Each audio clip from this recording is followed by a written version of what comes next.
جس کتاب کے پہلے چیپٹر کا ہم نے کل مطالعہ شروع کیا تھا، اسلام اور پاکستان، اس کا جتنا حصہ ہم پڑھ چکے ہیں اس کے چند امور کو ذہن میں تازہ کر لیں۔ شاہ ولی اللہ دہلوی رحمۃ اللہ علیہ کا انتقال 1762 کے آس پاس ہے، اور غالباً 1761 میں پانی پت کی تیسری جنگ ہوئی تھی کہ جس میں احمد شاہ ابدالی نے مرہٹوں کو ایک بڑی فیصلہ کن شکست دی اور ان کی طاقت یوں سمجھیے کہ کم سے کم وقتی طور پر اس کو کچل دیا۔ لیکن آج میں خاص طور پہ توجہ دلا رہا ہوں کہ اس سے تقریباً 5 برس پہلے ہندوستان میں انگریز ایک عسکری قوت کی حیثیت سے قدم جما چکے تھے،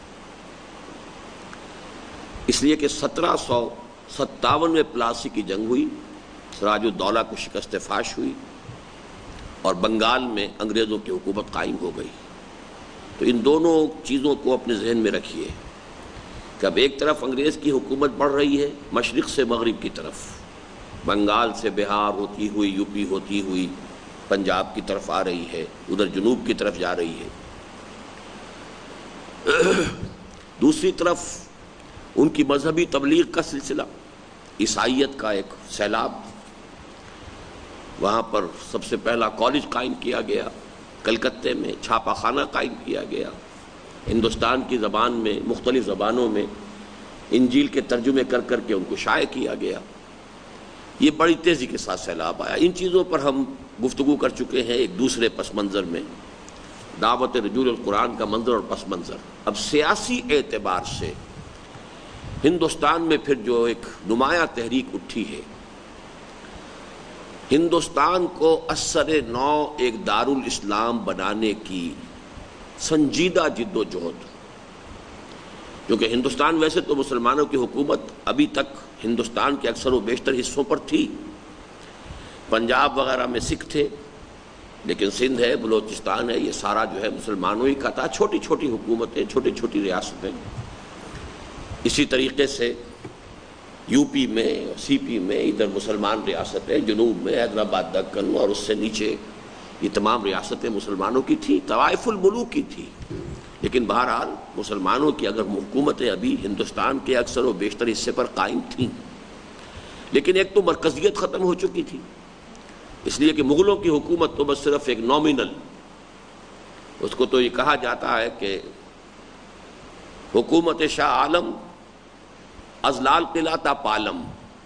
یہ پالم ایک قصبہ تھا دہلی سے ذرا سے فاصلے پر جہاں اب ایئرپورٹ ہے، تو دہلی کا ایئرپورٹ پالم ایئرپورٹ کہلاتا ہے، کہ اب شاہ عالم کی حکومت رہ گئی تھی صرف لال قلعے سے لے کر پالم تک۔ باقی ہندوستان میں ویسے وہ شہنشاہ کے شمار ہوتے تھے، ہندوستان کے شہنشاہ، مغل خاندان کے تاجدار، لیکن حکومت سکڑ چکی تھی۔ تو ایک تو طوائف الملوکی کا دور تھا، دوسرے بعض علاقوں میں برہٹے، بعض علاقوں میں سکھ، بعض علاقوں میں مشرق سے یہ انگریزوں کا سیلاب آ رہا تھا۔ تو اس میں ظاہر بات ہے کہ کچھ سنجیدہ کوشش دوبارہ اس کی کہ پورا ہندوستان پھر دارالاسلام بن جائے، یہ ہے کہ جو شہیدین کی تحریک کی صورت میں ہمیں نظر آتا ہے، سید احمد بریلوی رحمۃ اللہ علیہ اور ان کے سب سے بڑے سپورٹر اور ساتھی شاہ اسماعیل شہید رحمۃ اللہ علیہ۔ اصل میں یہ شاہ ولی اللہ دہلوی رحمۃ اللہ علیہ ہی کی تجدیدی مساعی کا ایک ظہور تھا کہ جو ایک عملی اور عسکری جد و جہد کی شکل میں ہوا ہے۔ لیکن یہ کہ جو کچھ اس کے میں نے چند باتیں آپ کو پچھلی مرتبہ بیان کر دی ہیں، اس کے حوالے سے یہ کوشش ناکام ہو گئی۔ ان کا نقشہ یہ تھا کہ پہلے سرحد کے علاقے سے، جو کہ ہنٹر لینڈ جو ہے عالم اسلام کے ساتھ متعلق جو علاقہ ہے وہ تو سرحد کا تھا، پھر پنجاب کا تھا، پہلے اس علاقوں کو سکھوں سے آزاد کرایا جائے، لبریٹ کرایا جائے، اور پھر یہ کہ انگریزوں سے اور دوسرے بھی جو بھی یہاں پہ طاقتیں ابھر آئی ہیں ان کے ساتھ مقابلہ کر کے تو ہندوستان کو پھر سے دارالاسلام بنایا جائے۔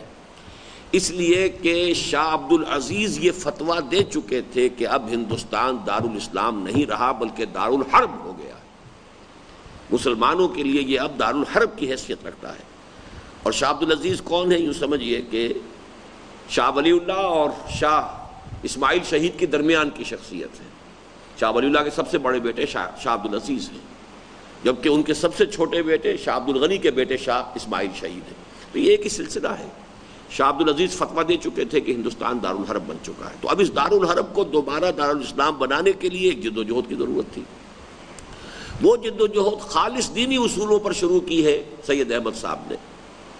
انہوں نے پہلے لوگوں کا اخلاق کا تزکیہ، ان کی روحانی تربیت، ان کا کردار مسلمانوں کا سا بنے، وہ اسلام پر عمل پیرا ہو،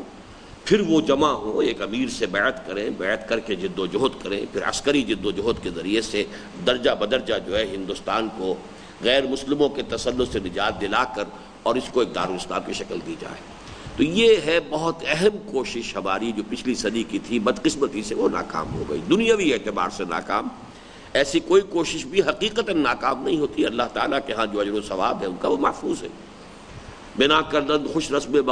بخاک و خون غلطی دند، خدا رحمت کو نہ دی عاشقان پاک تینت را، انہوں نے تو اپنی جانیں دے دیں اور وہ کامیاب ہو گئے۔ اس کے بعد دوسرا بڑا واقعہ جو پچھلی صدی میں ہوا، وہ پھر جس کو غدر کہا جاتا تھا، اب وہ جنگ آزادی 1857 کی۔ اس میں پہلی مرتبہ ہندو اور مسلمان شریک ہوئے اور انگریزوں کی حکومت سے نجات پانا، چونکہ اس عرصے میں اب تقریباً ربع صدی اور گزر چکی تھی، انگریز اور مسلط ہو چکا تھا، آگے تک آ چکا تھا۔ تو وہ جو کوشش ہوئی ہے وہ در حقیقت جوائنٹ سٹرگل تھی ہندو مسلمانوں کی کہ انگریزوں کو اس ملک سے نکالا جائے، وہ بھی ناکام ہو گئی۔ اس کے بعد سے پھر حکومت جو ہے تاج برطانیہ کی بالفعل شروع ہوئی، اور صورتحال میں تبدیلی کیا آئی کہ اب حکومت بھی تھی by pen not by sword, حکومت بھی ایک دستوری قانونی حکومت انگریزوں نے شروع کی، اور اب اس ملک کے اندر یہ بات تسلیم کر لی گئی کہ کوئی عسکری جد و جہد سے انگریز کو یہاں سے نکالنا ممکن نہیں ہے۔ جتنی بڑی کوشش ہو چکی تھی 1857 میں، اس کی ناکامی کے بعد اس کا کوئی امکان نہیں تھا، لہذا دستوری اور سیاسی انداز کا اب جد و جہد کا میدان رہ گیا، اب عسکری اور بغاوت کا انداز کا میدان نہیں رہا۔ اس حوالے سے اب چونکہ اس میں جب دستوری اور سیاسی جد و جہد کا معاملہ ہوگا تو عدد جو ہے وہ بڑا فیصلہ کن ہے، تعداد اب ہندوؤں کی زیادہ تھی، اس حوالے سے ہندوؤں کی عددی اکثریت کا ظہور اور اس کے نتائج و عواقب شروع ہو گئے۔ اس میں فیکٹرز مزید کیا ہوئے کہ مسلمانوں کو انگریزوں نے دبایا، سوائے پنجاب اور سرحد کے درمیانی اضلاع کے، کہ یہاں چونکہ مسلمانوں کو سکھا شاہی سے نجات دلائی تھی تو مسلمانوں میں انگریز کے خلاف نفرت اور دشمنی کے جذبات نہیں تھے، لہذا یہاں دبانے کی ضرورت نہیں تھی بلکہ ابھارا ہے۔ یہ جو قرآن مجید میں ملکہ سبا جو پھر حضرت سلیمان علیہ السلام کے دربار میں حاضر ہوئی ہے اور اسلام لائی ہے، اس کا ایک قول بڑا حکیمانہ نقل ہوا ہے جس کو کہ پھر علامہ اقبال نے بھی اشعار کی صورت میں ڈھالا ہے۔ آ بتاؤں تجھ کو کیا ہے آیا رمز آیا ان الملوک، سلطنت اقوام غالب کی ہے ایک جادوگری۔ تو در حقیقت وہ قرآن مجید کی آیت یہ ہے جو ملکہ سبا نے کہا تھا اپنے درباریوں سے، ان الملوک اذا دخلوا قریۃ جعلوا اعزۃ اہلھا اذلہ۔ دیکھو اس حقیقت کو جان لو کہ جب کوئی بادشاہ کسی دوسرے ملک کو، کسی شہر کو فتح کرتا ہے تو اس کا منطقی نتیجہ یہ ہوتا ہے کہ اس کے عزت والوں کو ذلیل کر دیتا ہے۔ یہ ایک بہت ہی بڑی یوں سمجھیے کہ ایک سیاسی جو ہے پوری دنیا کے اندر جو ہمیں تاریخ کے اندر بات نظر آتی ہے کہ ہر فاتح قوم آ کر دیکھتی ہے کہ یہاں کون لوگ تھے کہ جو زیادہ باعزت تھے، باحیثیت تھے، انہیں دباتے،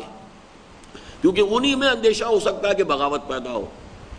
وہ پھر کوشش کریں کہ اپنی حیثیت اور اپنا مقام جو ہے وہ حاصل کریں۔ جو نیچے دبے ہوئے ڈاؤن ٹراڈن طبقات ہوتے تھے ان کو ابھارتے تھے، اس لیے کہ ان کے اندر اس طرح کے جذبات نہیں ہو سکتے تھے، بلکہ الٹے اپنے قوم کے جو پرانے اونچے طبقات تھے ان کے خلاف کچھ نہ کچھ ان کے اندر ریئیکشنری جذبات ہو سکتے تھے، تو ان سے فائدہ اٹھانے کے لیے ان الملوک اذا دخلوا قریۃ جعلوا اعزۃ اہلھا اذلہ، یہ بہت بڑی سمجھیے کہ فلسفیانہ بات ہے کہ جو اس ملکہ سبا نے کہی ہے، اور قرآن مجید میں اللہ تعالیٰ نے اسے نقل فرما دیا ہے، اور یہ پوری دنیا، پوری انسانی تاریخ تک کے لیے محفوظ ہو گئی ہے۔ ہندوستان میں یہی ہوا ہے، مسلمان چونکہ یہاں حاکم تھا اسے دبایا اور ہندو کو ابھارا، پھر ہندو کے اندر جو ہے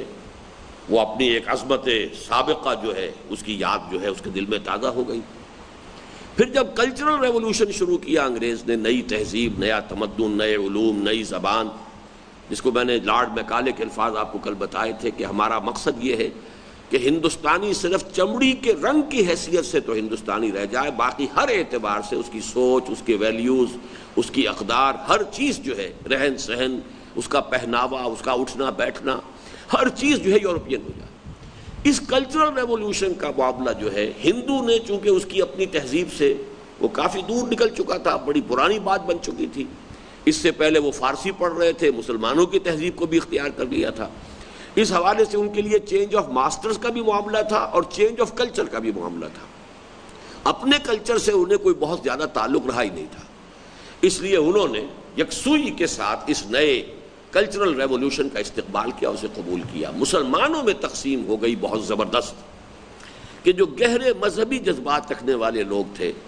انہوں نے شدید رد عمل اختیار کیا کہ نہ ہم انگریزی پڑھیں گے، نہ انگریزی علوم پڑھیں گے، نہ جدید سائنس پڑھیں گے،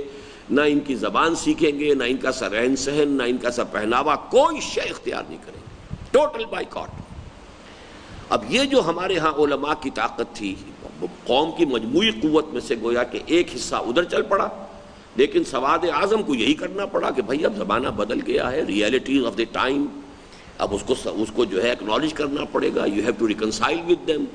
اب اگر آپ نہیں پڑھیں گے، جیسا کہ سر سید نے کھڑے ہو کر بڑے زور شور کے ساتھ یہ بات مسلمانوں سے کہی، انگریزی نہیں پڑھو گے، جدید تعلیم حاصل نہیں کرو گے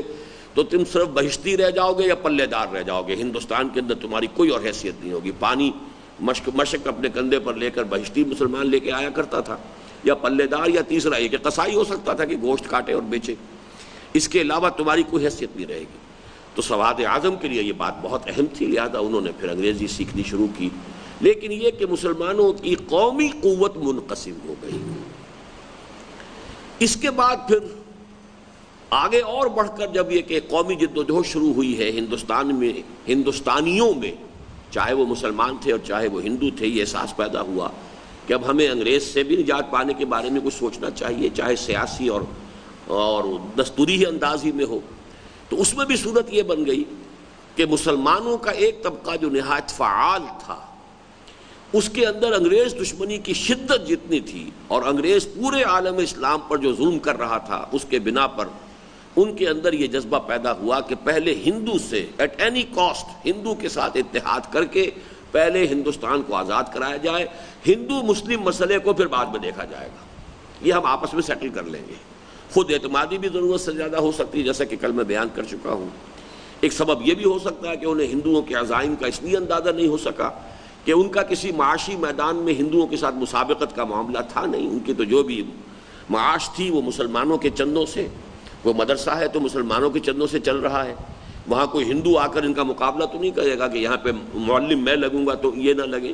وہ ترقی کے دروازے جو ہیں جو بھی ہیں اپنی اپنی محنت علماء کر رہے ہیں، لہذا چونکہ مسابقت نہیں تھی انہیں اندازہ بھی نہیں ہوا۔ بہرحال یہاں آ کر مسلمانوں کی سواد اعظم کا احساس اس کے بالکل برعکس تھا۔ چپڑاسی بھی اگر کسی محک میں مسلمان تھا، اسے محسوس ہو رہا تھا کہ ہندو کی نگاہ میں کھٹک رہا ہوں۔ بنواڑی اگر مسلمان تھا، وہ کھوکھر لگا کر بیٹھا ہوا تھا، ہندو سیٹ اسے بھی پسند نہیں کر رہا تھا۔ اور یہ احساس وہ ہوتا ہے کہ جو تمام لوگوں کے اندر پیدا ہو رہا تھا، جس کو میں نے کل تعبیر کیا تھا کہ جوتا جسے کاٹتا ہے اسے پتہ چلتا ہے۔ اس حوالے سے مسلمانان ہند کا بحیثیت مجموعی نقطہ نظر یہ بنا کہ ہمیں پہلے سے تحفظات حاصل کرنے ہیں، ایشورنسز لینی ہے، تحفظات ہونے چاہیے، ہمارے ساتھ معاہدہ پہلا ہونا چاہیے، ہندوستان آزاد ہو تو اس صورت میں ہو کہ اس اندیشے کا سدباب ہو جائے کہ ہندو اکثریت کہیں ہمارے اوپر غالب آ کر ہمارے تہذیب و تمدن کو، ہمارے مذہب کو، ہماری زبان کو ختم نہ کر دیں، ہمیں ایکسپلائٹ نہ کریں، ہمارے تہذیبی تشخص کو ختم نہ کر دیں۔ یہ خطرہ مسلمانوں نے محسوس کیا، لہذا گویا کہ مسلمانوں میں جو اس کی قومی تحریک تھی وہ ایک طرف کو چل پڑی، مذہبی عناصر میں سے جو نہایت فعال عناصر تھے وہ دوسری طرف کو چل پڑے، اور قومی تحریک میں اور مذہبی عناصر میں بعد پیدا ہونا شروع ہو گیا۔ یہ خلاصہ ہے ہمارے کل کے مطالعے کا۔ اب آگے چلیے، صفحہ 16 کھولیے۔ ہندوستانی مسلمانوں کی قومی سیاست مذہب سے جس تیزی سے دور ہوتی جا رہی تھی، اگر یہ بعد اسی طرح بڑھتا رہتا تو بات نہ معلوم کہاں تک جا پہنچتی، لیکن اللہ تعالیٰ کا بڑا فضل و کرم ہوا کہ اس دور میں چند شخصیتیں ایسی بھی ابھریں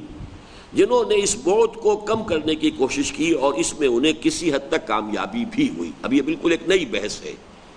کہ یہ دو راستے جو علیحدہ ہو گئے کہ رجال دین ادھر جا رہے ہیں اور سواد اعظم جو ہے قوم کا، مسلمانوں کا، وہ ادھر جا رہا ہے۔ جتنا جتنا آگے بڑھیں گے فاصلہ پڑ جائے گا۔ اینگل جو ہے شروع میں تو دونوں اس کے جو خطوط ہوتے ہیں جڑے ہوئے ہوتے ہیں، لیکن جیسے جیسے آگے بڑھتا ہے زاویہ تو فاصلہ پھیلتا ہے۔ لیکن یہ کہ کچھ شخصیتیں ایسی پیدا ہوئی کہ جنہوں نے اس گیپ کو برج کرنے کی کوشش کی۔ ان شخصیتوں میں سر فہرست علامہ اقبال کا نام ہے۔ یہ اللہ کا شکر ہے کہ یہ میری سن 67 کی تحریر ہے، اور اب جو چند سال پہلے میں نے جو مضامین لکھے تھے جو نوائے وقت میں شائع ہوئے اور اب ایک کتاب کی شکل میں ہے، بر عظیم پاک و ہند میں اسلام کے انقلابی فکر کی تجدید و تعمیل، اس میں بھی انہی 3 شخصیات کا تفصیل کے ساتھ اب ذکر موجود ہے۔ یہاں بہت اجمالی خاکہ ہے۔ اس کتاب میں نے جو شخصیات ہیں ان میں سر فہرست علامہ اقبال کو وہاں بھی لیا اور یہاں بھی لیا۔ تو گویا کہ میری سوچ جو ہے یہ سن 67 یا اس کے آس پاس جو ہے وہ پختہ ہو چکی تھی، میرے ذہن کا سانچہ بن چکا تھا۔ اب یہ ضرور ہے کہ اس کی بعض چیزیں اس وقت مجمل تھیں، بعد میں مفصل ہو گئی ہیں، اس کو کھول کر بیان کیا، لیکن ترتیب میں اور بنیادی جو اس کا بلو پرنٹ ہے اس میں کوئی فرق نہیں۔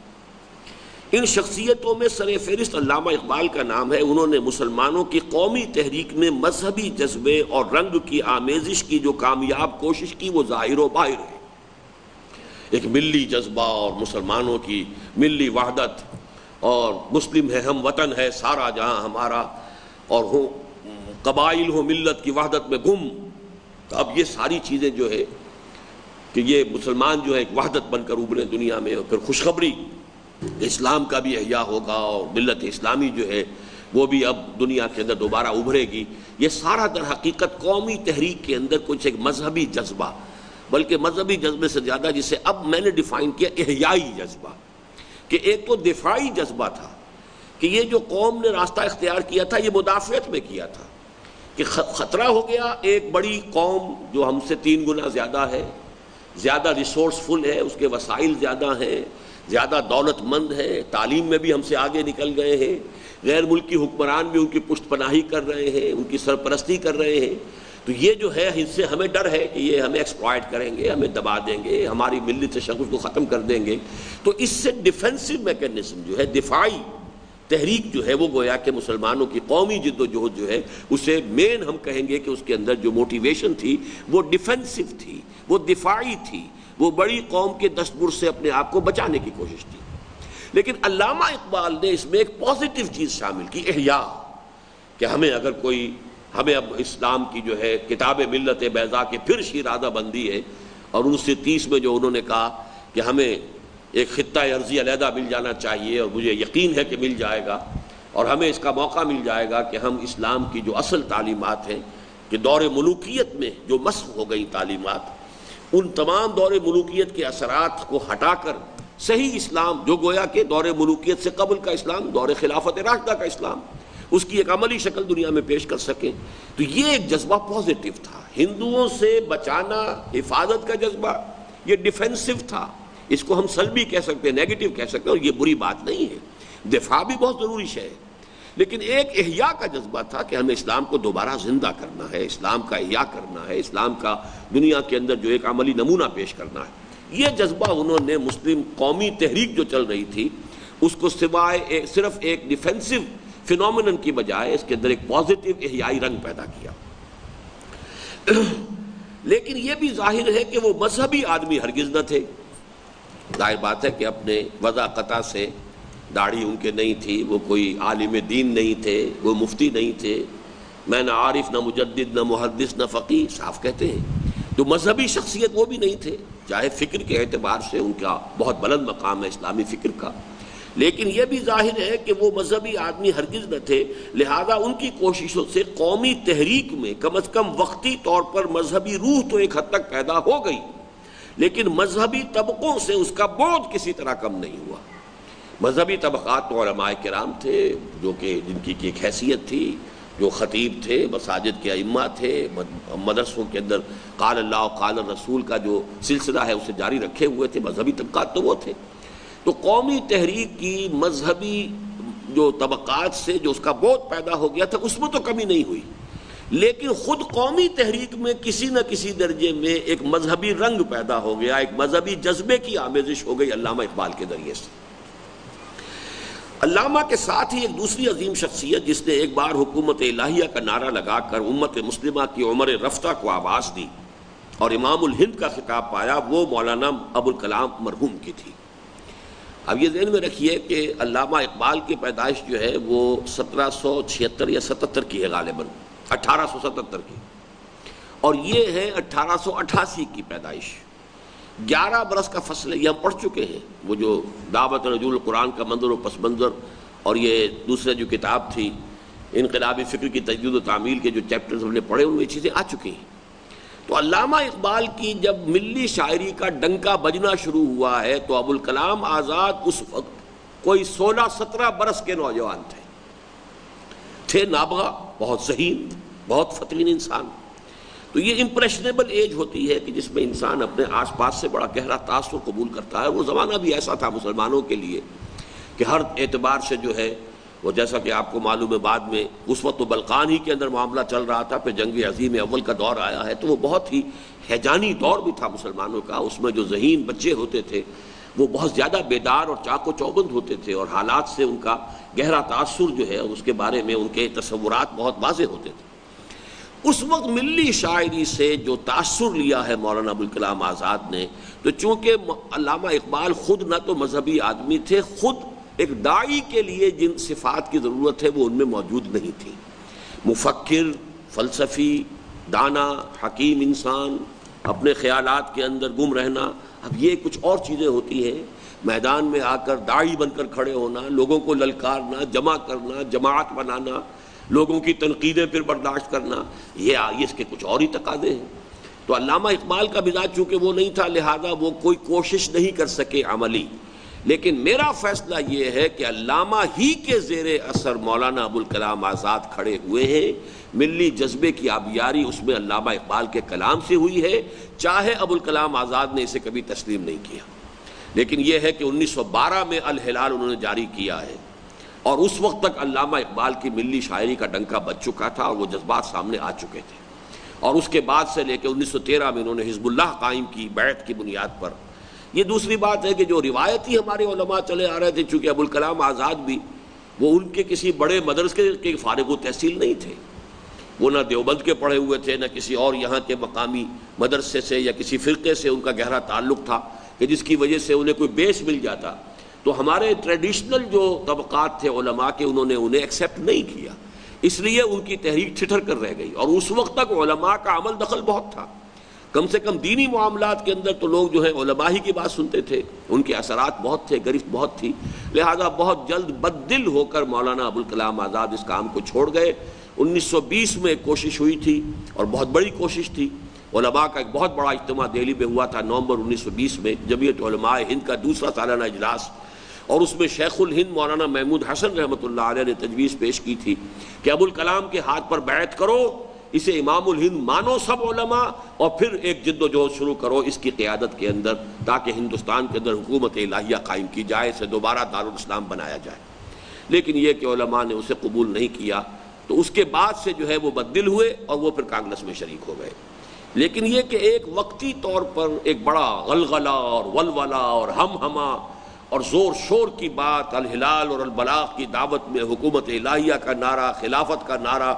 اور امر بالمعروف نہی عن المنکر کا نعرہ، جماعت کا نعرہ، یہ حدیث کہ انی آمرکم بخمس بالجماعت والسمع والطاعت والہجرت والجہاد فی سبیل اللہ، یہ تمام چیزیں جو ہے مولانا ابوالکلام آزاد نے ایک دفعہ ہندوستان میں جو بھی مسلمانوں کے پڑھے لکھے طبقات تھے ان کے بہت بڑے حلقے کے اندر یہ پوری دعوت جو ہے تازہ کر دی۔ تو یہ پڑھ لیجئے۔ علامہ کے ساتھ ہی ایک دوسری عظیم شخصیت جس نے ایک بار حکومت الہیہ کا نعرہ لگا کر امت مسلمہ کی عمر رفتہ کو آواز دی اور امام الہند کا خطاب پایا، وہ مولانا ابوالکلام مرحوم کی تھی، جنہوں نے الہلال اور البلاغ کی ولولہ انگیز دعوت کے ذریعے ایک بار اسلامیان ہند کے دل میں پھر سے قرون اولیٰ کی یاد تازہ کر دی۔ لیکن وہ بھی جلد ہی، جبکہ ابھی ان کی زوردار دعوت کی صدائے بازگشت خود ان کے اپنے کانوں تک بھی نہ پہنچ پائی تھی، اس کام سے دستبردار ہو گئے۔ تاہم ان کی دعوت سے بھی وقتی طور پر ایک دینی جذبہ ہندوستان کی پوری مسلم قوم میں تازہ ہو گیا۔ تو ہمارا اس وقت چونکہ مطالعے کا جو میدان ہے وہ ہے قومی جد و جہد اور قومی جو ہماری تحریک کس طریقے سے بڑھ رہی تھی. تو گویا کہ اسلام سے مذہبی طبقات سے جو بودھ پیدا ہوتا جا رہا تھا اس میں پہلی کمی کسی درجے میں اب علامہ اقبال کے ذریعے ہوئی کہ قومی تحریک میں کچھ مذہبی رنگ بھی تھوڑا سا شامل ہوا، جذبہ شامل ہوا، مذہبی رنگ نہیں، عملی مذہبی رنگ نہیں لیکن مذہبی جذبہ، یا اسلام کا جذبہ. دوسری یہ کہ کوشش مولانا ابوالکلام آزاد کی، چونکہ وہ بھی بڑے پیمانے پر انہوں نے ہندوستان کے مسلمانوں کو متاثر کیا. باقی یہ میدان سے کیوں ہٹے، کیا اسباب ہوئے، یہ ایک علیحدہ موضوع ہے. اس پر میں نے اپنی اس کتاب میں وہ جو بر عظیم پاک و ہند میں اسلام کے انقلاب فکر کی تجدید و تعمیر اس پر بحث کی ہے. یہاں اس کا موقع نہیں ہے، یہاں تو صرف ہم گن رہے ہیں مختلف ادوار. امام الہند کی دعوت کی گھن گرج کچھ کم ہوئی ہی تھی کہ ایک تیسری شخصیت جسے انہی کی شخصیت کا معنوی تسلسل قرار دیا جا سکتا ہے، انہیں ان کی زندگی ہی میں مرحوم قرار دے کر ان کے ترک کردہ مشن کی تکمیل کے عزائم کے ساتھ سامنے آئی. یہ مولانا سید ابوالعلا مودودی تھے. مولانا مودودی نے پہلی کتاب جو لکھی ہے وہ الجہاد فی الاسلام، اور البلاغ اور الہلال کے تمام جو یہ عرصہ تھا سن 12 سے لے کر اور سن 16 تک 4-5 سال، سب سے زیادہ جس موضوع پہ ابوالکلام نے لکھا وہ جہاد تھا. مولانا مودودی نے اپنی تصنیف پہلی اسی موضوع پر کی، اور یہاں سے انہوں نے یہ لکھا ہے کہ ہمیں بڑی توقع تھی کہ ابوالکلام جو ہیں ان کے ذریعے سے اسلام میں یا ہندوستان میں اسلام کا احیاء جو ہے ہو سکے گا، لیکن بدقسمتی کہ وہ اس کام کو چھوڑ کر چلے گئے. اب وہ ابوالکلام مر چکا ہے، الہلال اور البلاغ والا ابوالکلام، تو انہیں مرحوم قرار دے کر گویا کہ ان کے مشنز میں جو اب جگہ خالی ہو گئی ان کی معنوی موت سے، اگرچہ ان کا انتقال جسمانی طور پر تو ہوا 1958 میں جا کر، لیکن معنوی طور پر وہ ابوالکلام الہلال البلاغ والا ابوالکلام اور حزب اللہ والا ابوالکلام اور دارالارشاد والا ابوالکلام وہ 1920 میں ختم ہو گیا. انہیں مرحوم قرار دے کر پھر انہی کے مشن کو لے کر اٹھے مولانا مودودی، جو اگرچہ معروف مذہبی حلقوں سے تو متعلق نہ تھے. یہ بھی ابوالکلام کی طرح کسی یعنی مذہبی طبقے سے ان کا تعلق نہیں تھا، کسی فرقے سے، کسی جماعت سے، اگرچہ علماء دیوبند کے ساتھ ان کا ایک رابطہ تھا، اور جو جمعیت علماء ہند کا پرچہ نکلتا تھا الجمعیت، اس کی یہ ادارت بھی کچھ عرصے کرتے رہے ہیں، اس کے ایڈیٹوریل بورڈ میں بھی رہے ہیں، تو وہاں تھا. لیکن یہ کہ ان کا کسی مدرسے سے باقاعدہ تعلیم یافتہ ہونا اور اس کی چھاپ ہونا اور اس کی سند ان کے ہاتھ میں ہونا یہ معاملہ نہیں تھا. جو اگرچہ معروف مذہبی حلقوں سے تو متعلق نہ تھے لیکن ان کی مذہبیت بہرحال مسلم تھی. ان کی عربی دانی، ان کا دینی علوم میں پر جو ان کی گرفت تھی اور انہوں نے جو مطالعہ کیا تھا، وسعت مطالعہ، وسعت نظر، یہ سب کے نزدیک جو ہے وہ ایک مسلم شے تھی. انہوں نے ایک طرف ان مذہبی حلقوں پر شدید تنقید کی جو ہندوستان کی اکثریت کے عزائم سے بے خبر، آزادی کی محبت اور انگریز دشمنی کے جذبے سے مغلوب ہو کر ایسی راہ پر چل پڑے تھے جس کا نتیجہ ہندوستان میں ایک متحدہ قومیت کا قیام اور اس میں مسلمانوں کی قومیت کا کلی انضمام تھا. جس راستے پر ابوالکلام پڑ گئے تھے، جس راستے پر مولانا مدنی پڑ گئے تھے، جس راستے پر جمعیت علماء ہند پڑ گئی تھی، جس سے کہ مسلمانوں کا جو قومی پورا سواد اعظم کا معاملہ تھا جدا ہو چکا تھا، جس راستے سے اب تک کوئی ایسا صاحب قلم میدان میں نہیں آیا تھا کہ جو ان کے نظریات پر تنقید کر سکے، ابوالکلام پر تنقید کر سکے، مولانا مدنی پر تنقید کر سکے. لیکن یہ کہ ایک مولانا مودودی میں چونکہ یہ صلاحیت بھی تھی، پھر یہ کہ وہ عربی زبان سے واقف تھے، عربی علوم کی انہوں نے اپنے طور پر تحصیل کی تھی، دلائل کے ساتھ بات کر سکتے تھے، اور ان کے انشاء پردازی کا جو ایک فن ہے وہ واقعتاً ان کا مسلم تھا، بلکہ انہوں نے کہا جاتا ہے صاحب طرز انشاء پرداز تھے. بڑے بڑے جو ہمارے ہاں کے ناقد انہوں نے مانا کہ انہوں نے ایک نہایت سلیس طرز جو ہے اس میں اپنی بات کو بہت آسان انداز میں لوگوں تک پہنچانے کا ایک خاص اسلوب ڈیولپ کیا تھا. یہ اپنی علیحدہ بات ہے کہ انہوں نے کس کس سے اس معاملے میں مدد حاصل کی. نیاز فتح پوری سے بھی انہوں نے تلمس کیا ہے اپنی انشاء پردازی میں وغیرہ وغیرہ، لیکن اس کی ضرورت نہیں ہے بحث کرنے کی. لیکن اصل میں بات کیا ہے کہ پہلی مرتبہ کسی صاحب قلم نے متحدہ قومیت کا جو زور شور کے ساتھ علماء کا ایک بڑا طبقہ اس کو لے کر اٹھ کھڑا ہوا تھا، اس پر زوردار تنقید کی ہے پہلی مرتبہ مولانا مودودی نے، اور وہ تنقید بڑی جاندار بھی تھی، بڑی مؤثر بھی تھی. اس طرح ان کے قلم نے گویا پہلی بار مسلمانان ہند کے سواد اعظم کے دلی احساسات کی ترجمانی مدلل و مفصل طور پر کی، چنانچہ قوم نے ان کا پرجوش خیر مقدم کیا۔ علامہ اقبال نے بھی اسی لیے ان کو پسند کیا، علامہ اقبال نے ان کی تعریفیں کی، علامہ اقبال نے پھر ان کو دعوت دی کہ آپ یہ حیدرآباد دکن سے ہجرت کریں اور ترک وطن کریں، وہاں آپ کی بات کے سننے اور سمجھنے والے نہیں ہیں، پنجاب میں آئیے، یہ زمین زرخیز ہے، یہاں لوگ کھلے ذہن کے ساتھ آپ کی بات کو سنیں گے۔ تو یہ ساری چیزیں علامہ اقبال کے ساتھ ان کے ایک تعلق کو ظاہر کرنے والی ہیں۔ چونکہ علامہ اقبال ہی در حقیقت جداگانہ قومیت کے فلسفیانہ سطح پر وہی واحد شخص تھے کہ جنہوں نے مسلم قومیت کو اور مسلم نیشن ہوڈ کو اور مسلمانوں کے جداگانہ قومی تصور کو ایک فلسفے کی حیثیت سے اجاگر کیا۔ اب اس کو ایک بڑے پیمانے پر عام فہم انداز میں، اب ظاہر بات ہے علامہ اقبال کا خطبہ الہ آباد جو ہے آج بھی اچھے بھلے آدمیوں کے لیے اس کا سمجھنا جو ہے خاصا مشکل ہے۔ وہ جس انداز میں بات کرتے ہیں، جو خطبات ان کے ہیں، وہ تو خیر بہت ہی دقیق چیز ہے، اس کا سمجھنا تو جب تک کہ کوئی شخص فلسفے کا باقاعدہ طالب علم نہ رہا سمجھنا اس کا ممکن ہی نہیں ہے۔ لیکن وہ سیاسی خطبہ بھی جو انہوں نے دیا ہے، جو خطبہ الہ آباد 1930 کا ہے، اس کا بھی سمجھنا پڑھنا بھی آسان نہیں۔ ان کا اپنی ایک سطح تھی ذہنی، فکری اور عقلی اور علمی، منطقی، فلسفیانہ، وہ اسی پر کلام کر سکتے تھے۔ مولانا مودودی نے اس کو پھر بہت عام فہم انداز میں، اس کو سلیس انداز میں بڑے پیمانے پر پھیلایا، لہذا قوم نے ان کا خیر مقدم کیا۔ دوسری طرف، اور دوسرا کام جو مولانا مودودی نے کیا وہ بہت اہم ہے، اس کو بھی اب نوٹ کر لیجئے۔ دوسری طرف انہوں نے اپنے مخصوص کلامی انداز میں ہندوستان کے مسلمانوں کو دین کی طرف متوجہ کیا اور مغرب کے ملحدانہ افکار و نظریات کا پرزور ابطال کر کے اسلام کی حقانیت اور خصوصاً اس کے ایک مکمل اور بہترین نظام حیات ہونے کو واضح کیا۔ یہ معاملہ بھی میں سمجھتا ہوں کہ اصلاً علامہ اقبال کر چکے تھے۔ مغرب کی تہذیب کو جس طریقے سے انہوں نے للکارا ہے، دیار مغرب کے رہنے والوں خدا کی بستی دکان نہیں ہے، کھڑا جسے تم سمجھ رہے ہو وہ ابزر کا معیار ہوگا، تمہاری تہذیب اپنے خنجر سے آپ ہی خودکشی کرے گی، جو شاخ نازک پہ آشیانہ بنے گا ناپائیدار ہوگا۔ تو یہ کر چکے تھے وہ، لیکن اس کی بھی جو شرح کی اور جو اس کو تفصیل سے بیان کیا، اور یہ حاکمیت کا تصور جو ہے اللہ کی حاکمیت کا، یہ علامہ اقبال پیش کر چکے تھے، لیکن پورے ایک اسلام کے سیاسی نظام کو اس کی بنیاد پر ڈیولپ کر کے دکھانا یہ مولانا مودودی نے کام کیا۔ تو جو کام اس میدان میں کیا تھا، مغربی تہذیب اور اس کے اصول و مبادی کے خلاف اسلامی تہذیب اور اس کے اصول و مبادی کی وضاحت، یہ دوسرا بڑا کام ہے جو مولانا مودودی نے کیا ہے۔ پہلا کام قومی سطح پر متحدہ قومیت پر تنقید، اور شدید تنقید اور مدلل تنقید، اور کتاب و سنت کے حوالے سے تنقید، جس سے کہ علماء کا جو رعب تھا، ظاہر بات ہے کہ اگرچہ سواد اعظم نے علماء کے راستے کو اختیار نہیں کیا تھا، لیکن پھر بھی ان کا جو ایک رعب تھا، ان کی جلالت قدر تھی، ان کا تقدس تھا، ان کا ذہنوں کے اوپر جو ہے ایک دبدبہ قائم تھا، تو اس کی اندر کمی آئی ہے۔ پہلا کام یہ کیا، اور دوسرا یہ کہ مغربی تہذیب کا، چونکہ انہوں نے انگریزی زبان بھی پڑھی اور جب مغربی نظریات کو بھی بہت حد تک انہوں نے اس کی اپنی سورسز کے حوالے سے پڑھا، ان سے اوریجنل سورسز سے، تو انہوں نے اس پر تنقید بھی کی گہری، اور اس کے حوالے سے پھر انہوں نے اسلام کا سیاسی نظام کیا ہے، اسلام کا معاشی نظام کیا ہے، اسلام کا سماجی نظام کیا ہے، اس پر جو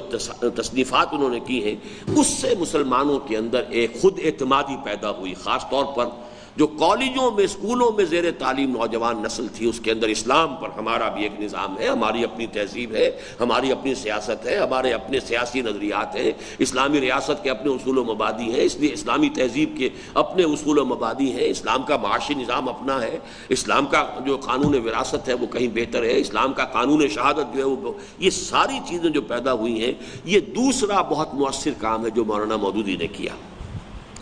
دوسری طرف انہوں نے اپنے مخصوص کلامی انداز میں ہندوستان کے مسلمانوں کو دین کی طرف متوجہ کیا اور مغرب کے ملحدانہ افکار و نظریات کا پرزور ابطال کر کے اسلام کی حقانیت اور خصوصاً اس کے ایک مکمل اور بہترین نظام حیات ہونے کو واضح کیا۔ چنانچہ ان کی کوششوں سے ایک بڑی تعداد میں مسلمان نوجوان، خصوصاً وہ جو انگریزی تعلیم یافتہ اور مغربی تہذیب و تمدن کے دلدادہ تھے، دین کی جانب راغب ہوئے، اور ایک بار پھر یہ امید بندی کہ ہندوستان کی مسلم قومیت اور اسلام کا رشتہ اثر نو استوار اور مضبوط و محکم ہو جائے گا۔ چونکہ جو مسلمانوں کی قومی قیادت تھی وہ تھی علی گڑھ سے یا دوسرے کالجز سے نکل کر آنے والی، اسلامیہ کالج لاہور ہو یا اسلامیہ کالج پشاور ہو یا اور کہیں کے اسلامیہ کالج ہو، اسلامی ہائی قومی قیادت تو وہ تھی، اور ادھر علماء کا معاملہ تھا۔ اب اس قومی قیادت کے اندر بھی جو نوجوان تھے مغربی تعلیم یافتہ، جب ان کے اندر ایک خاصا بڑا نیوکلیس ایسا بن گیا کہ جو اسلام کے اوپر اب مطمئن ہو گئے اور اسلام پر ان کا اعتماد قائم ہو گیا، تو گویا کہ مسلمانوں کی قومی قیادت اور قومی تحریک کے اندر بھی اس بات کی امید پیدا ہو گئی کہ اسلامی روح اور اسلام کا جذبہ جو ہے، جو اسلام سے مذہب سے دوری اور بودھ پیدا ہو رہا تھا، وہ اب ختم ہو کر اس کے اندر یہ جذبہ سرایت کر جائے گا۔ لیکن ایک بہت بڑا لیکن اب آگے آ رہا ہے، لیکن جلد ہی یہ امید منقطع ہو گئی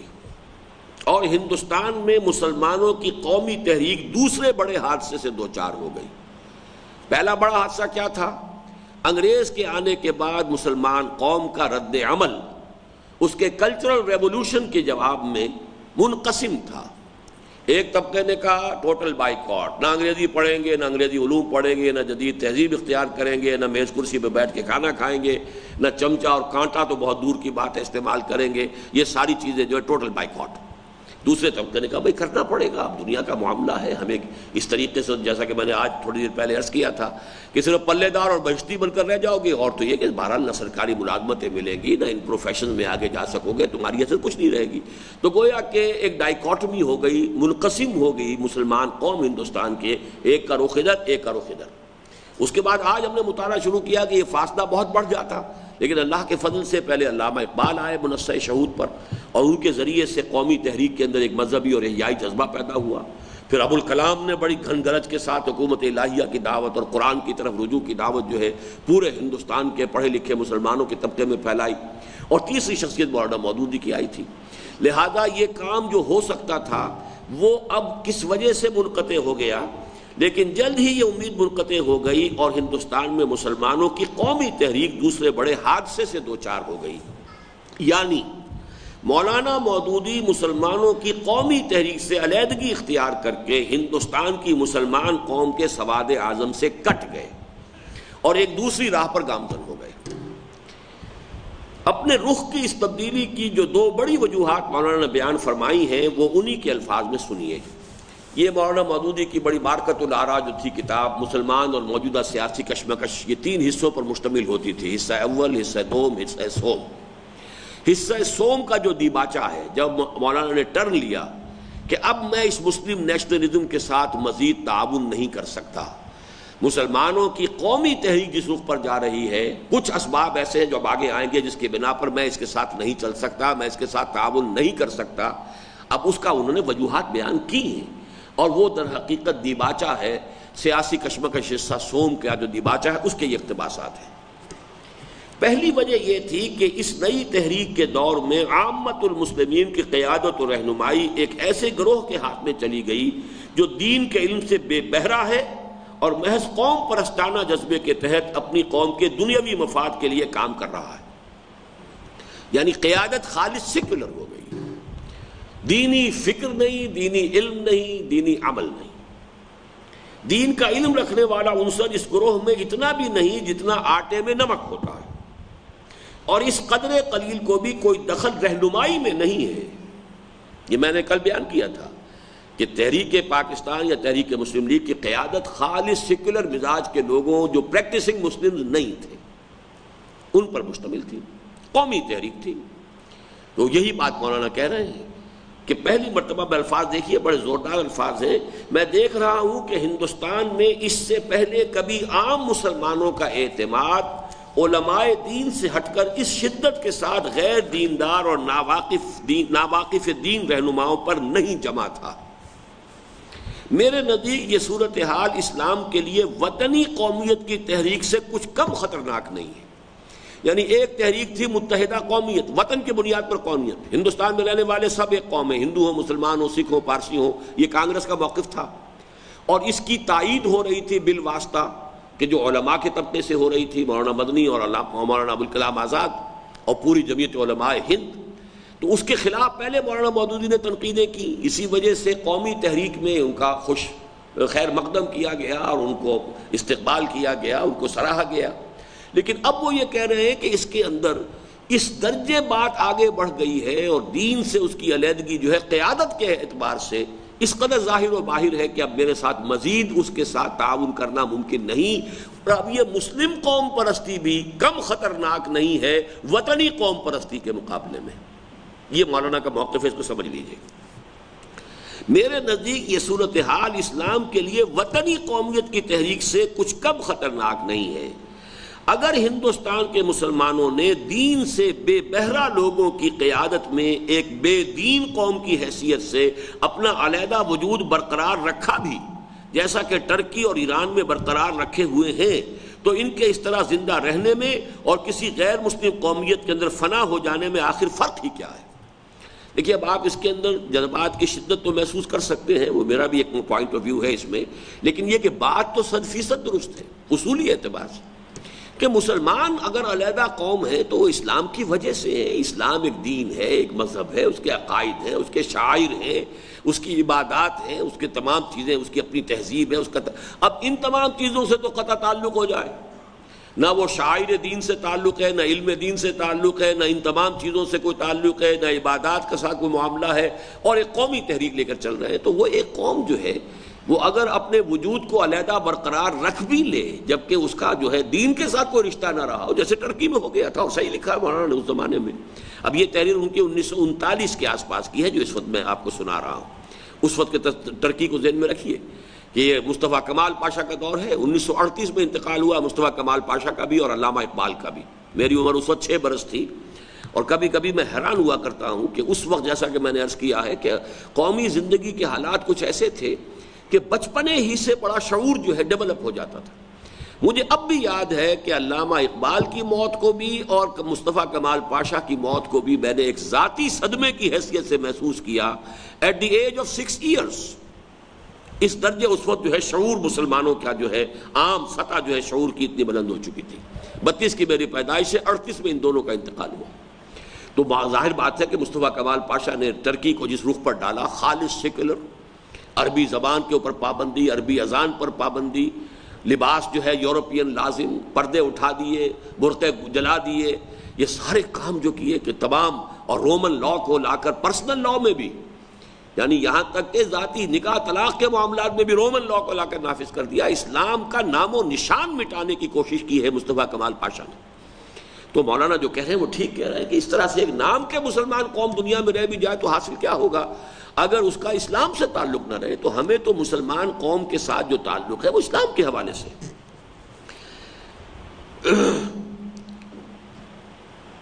اگر ہندوستان کے مسلمانوں نے دین سے بے بہرا لوگوں کی قیادت میں ایک بے دین قوم کی حیثیت سے اپنا علیحدہ وجود برقرار رکھا بھی، جیسا کہ ٹرکی اور ایران میں برقرار رکھے ہوئے ہیں، تو ان کے اس طرح زندہ رہنے میں اور کسی غیر مسلم قومیت کے اندر فنا ہو جانے میں آخر فرق ہی کیا ہے؟ بڑے پیارے الفاظ ہیں آگے. ہیرے نے اگر اپنی جوہریت ہی کھو دی تو پھر جوہری کو اس سے کیا دلچسپی کہ وہ کمبخت پتھر کی صورت میں باقی رہے یا منتشر ہو کر خاک میں رل مل جائے. ہیرا تو جب تک ہیرا ہے، جوہری کو اس کی دلچسپی ہے، اس کی قیمت کو جانتا ہے، سنبھال کر رکھے گا. اگر وہ جوہریت ہی اس کی ختم ہو جائے، وہ ہیرا نہ رہے، تو پھر پتھر ہے صرف، تو اس پتھر سے جوہری کو کیا دلچسپی ہے؟ ایک وجہ تو انہوں نے یہ بیان کی کہ اس قومی تحریک کی قیادت ایسے لوگوں کے ہاتھ میں چلی گئی ہے جن کا دین سے نہ علم کے اعتبار سے کوئی تعلق ہے، نہ عمل کے اعتبار سے کوئی تعلق ہے. دوسری وجہ جو ہے، اور یہ اس سے بھی زیادہ اہم ہے، دوسری وجہ یہ تھی کہ میں نے اس تحریک کے اندر داعیہ دینی کے بجائے داعیہ قومی کو بہت زیادہ کار فرما دیکھا. اگرچہ ہندوستان کے مسلمانوں میں اسلام اور مسلم قوم پرستی ایک مدت سے خلط ملت ہے، لیکن قریبی دور میں اس معجون کا اسلامی جزو اتنا کم اور قوم پرستانہ جزو اتنا زیادہ بڑھ گیا ہے کہ مجھے اندیشہ ہے کہ کہیں اس میں نری قوم پرستی ہی قوم پرستی نہ رہ جائے. حد ہے کہ ایک بڑے ممتاز لیڈر کو ایک مرتبہ اس امر کی شکایت کرتے ہوئے سنا گیا کہ بمبئی اور کلکتے کے دولت مند مسلمان اینگلو انڈین فاحشات کے ہاں جاتے ہیں، حالانکہ مسلمان طوائفیں ان کی سرپرستی کی زیادہ مستحق ہیں. اب یہ ہے قوم پرستی کا عالم کہ تم مسلمان ہو تو مسلمان طوائفوں کے ہاں تمہیں جانا چاہیے، تمہارا پیسہ وہاں خرچ ہونا چاہیے، نہ کہ تم اینگلو انڈین فاحشات کے پاس جاتے ہو. اب یہ جو ہے قومی سوچ انسان کی جب اس حد تک پہنچ جائے، حد یہ ہے کہ ایک بڑے ممتاز لیڈر کو ایک مرتبہ اس امر کی شکایت کرتے ہوئے سنا گیا کہ بمبئی اور کلکتے کے دولت مند مسلمان اینگلو انڈین فاحشات کے ہاں جاتے ہیں، حالانکہ مسلمان طوائف ان کی سرپرستی کی زیادہ مستحق ہیں۔ اس حد کمال کو پہنچ جانے کے بعد اس مسلم قوم پرستی کے ساتھ مزید رواداری برتنا میرے نزدیک گناہ عظیم۔ یہ اسباب ہیں جو مولانا مودودی نے خود اننشیٹ کیے ہیں، خود ان کو معین کیا ہے، ان کے اپنے الفاظ میں ہے، جس کی بنا پر وہ بھی مسلمانوں کی قومی تحریک سے کٹ گئے۔ اگرچہ بہت سے لوگوں کے نزدیک مولانا مودودی کی مسلمانان ہند کی قومی جد و جہد سے کنارہ کشی کا اصل سبب بالکل ذاتی تھا،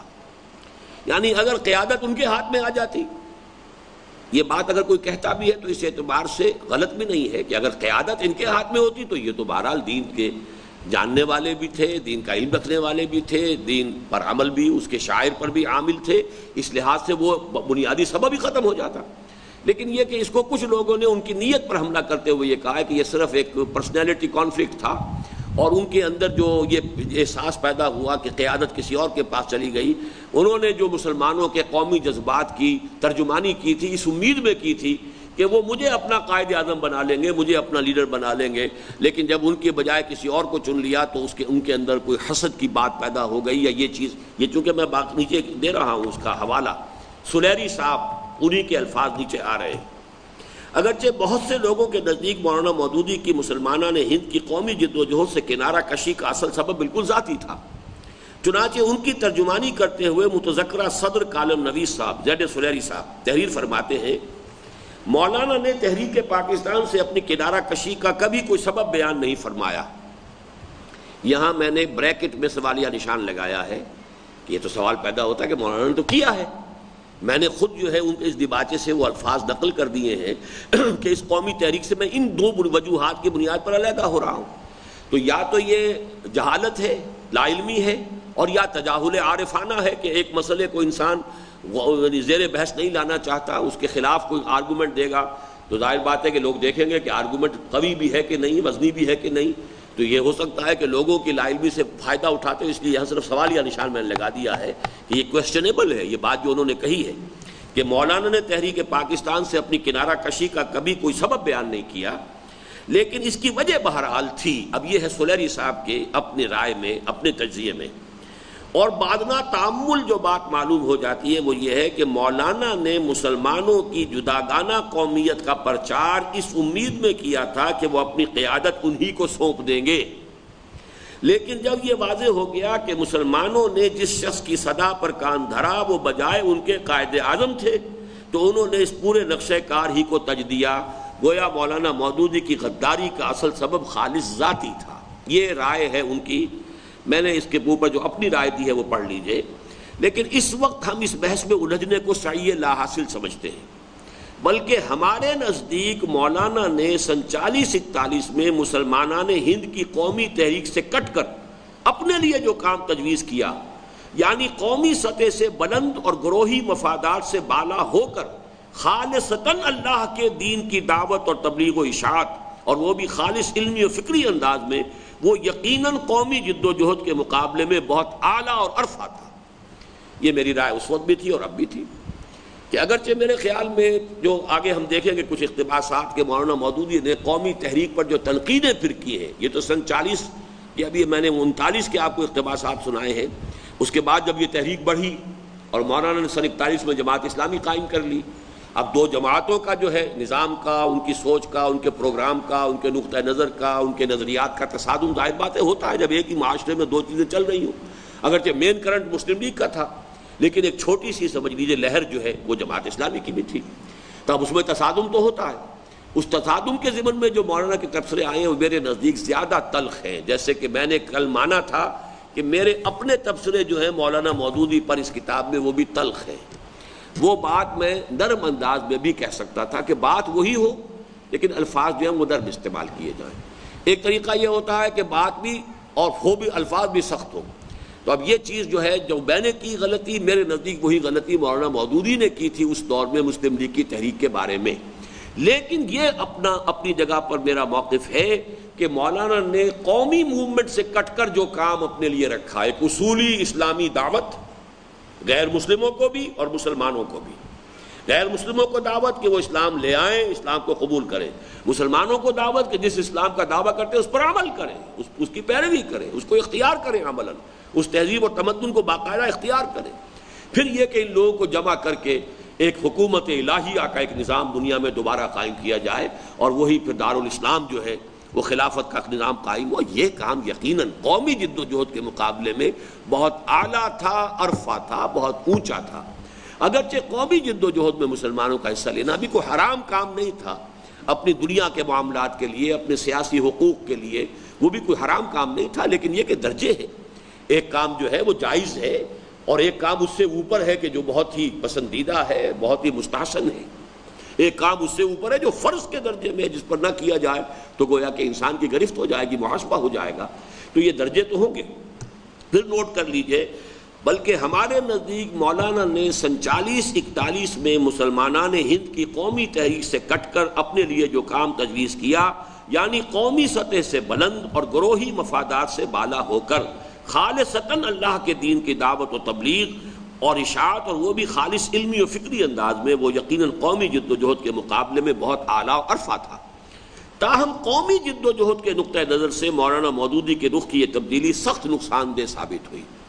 یعنی یہ کہ قومی تحریک میں اسلام کا جو پیوند لگنے کی امید ہو گئی تھی، جو کچھ ہوئی تھی اقبال کے ذریعے سے، کچھ عارضی طور پر ابوالکلام کے ذریعے سے ہوئی تھی، لیکن ابوالکلام اس کے بعد جا کر متحدہ قومیت کی بڑی لہر کے اندر جو ہے وہ مل گئے۔ اب ایک مقام مولانا مودودی کو حاصل ہوا تھا کہ اس قومی تحریک کے اندر کچھ اسلامی رنگ، اسلامی جذبہ پیدا کر سکیں۔ اب مولانا نے جب اس سے علیحدہ ہو کر اپنا راستہ علیحدہ بنا لیا تو اس سے اس مسلم قومیت کو ایک تو ذوق پہنچا، اور ایک یہ کہ اس کے اندر اب مذہبی جذبے اور مذہبی فکر کی آمیزش کی جو توقع ہو گئی تھی وہ معدوم ہو گئی۔ تاہم قومی جد و جہد سے کے نقطہ نظر سے مولانا مودودی کے رخ کی یہ تبدیلی سخت نقصان دہ ثابت ہوئی۔ اس سے نہ صرف یہ کہ مسلمانوں کی قومی تحریک کے اسلام سے حقیقی و معنوی بعد میں مزید اضافہ ہو گیا، بلکہ طبقہ متوسط کے نہایت مخلص اور سرگرم کارکنوں کی ایک بہت بڑی تعداد بھی قومی جد و جہد سے لا تعلق ہو گئی۔ 1946 کا الیکشن جو نہایت کروشل تھا پاکستان کے لیے، اس لیے کہ اس میں اگر مسلم لیگ جو ہے مسلمانوں کی فیصلہ کن طور پر نمائندہ نہ قرار پاتی تو پاکستان کے بننے کا سوال ہی نہیں تھا۔ اس میں بھی مولانا مودودی اور ان کے ساتھیوں نے حصہ نہیں لیا، ووٹ بھی نہیں دیا، یعنی اس درجے اس کے ساتھ جو ہے وہ علیحدگی رہی۔ ظاہر بات ہے جو لوگ آئے تھے ان کے ساتھ، ان میں مخلصین تھے، جو لوگ آئے تھے انہوں نے دین کو اثر نو اختیار کیا تھا، اپنی زندگی کے اندر اختیار کیا تھا، اپنے طرز بود و باش کو بدلا تھا، اپنے وضع قطع کو تبدیل کیا تھا۔ ان لوگوں کے اندر خلوص اور جذبہ جو ہے وہ بہت تھا۔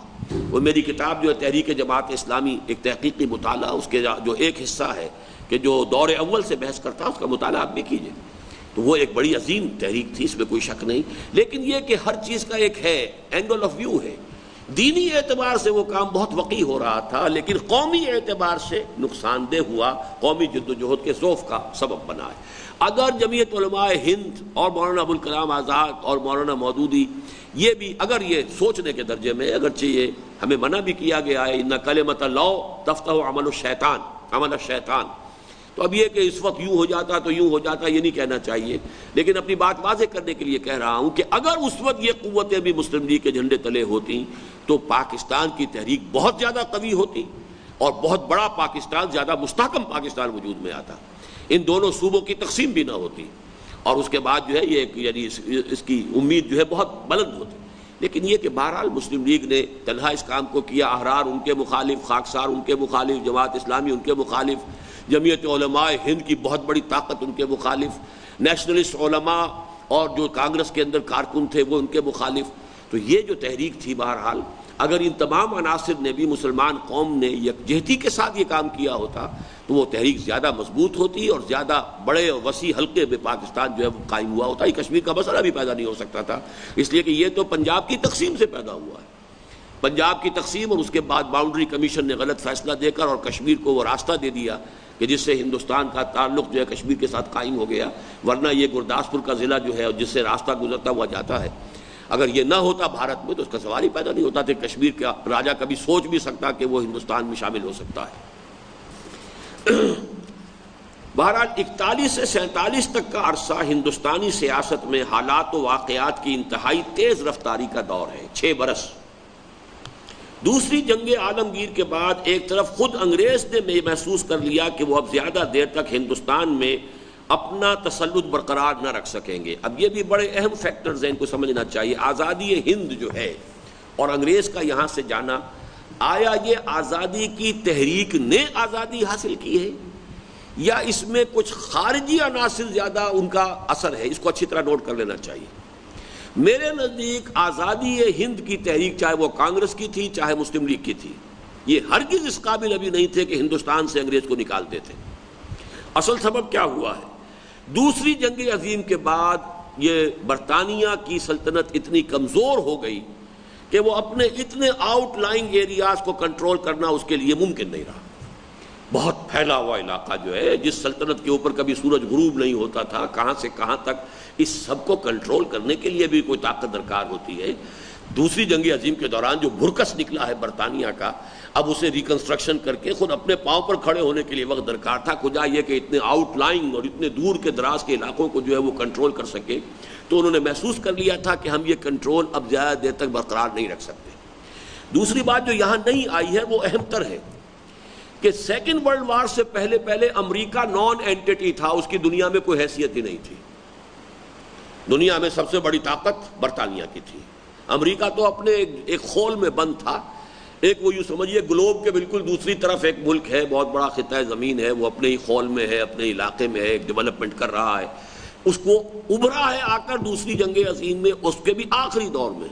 جبکہ ان سب کا بھرکس نکل چکا، فرانس کا بھی اور برطانیہ کا بھی. اس کے بعد جو ہے چرچل نے جس طریقے سے کہ للکارا ہے امریکیوں سے، جا کر کہا ہے کہ یہ نہ سمجھنا کہ تم بچ جاؤ گے، اگر ہٹلر نے ہم سب کو ختم کر دیا تو پھر تمہاری باری بھی ہے. اس کے بعد سے وہ امریکی قوم کچھ بیدار ہوئی کہ ہمیں میدان میں آنا چاہیے، اور فیصلہ کن جو معاملہ ہوا ہے، جو جاپان بھی ختم ہوا ہے تو وہ امریکہ کے ایٹم بم سے ہوا ہے،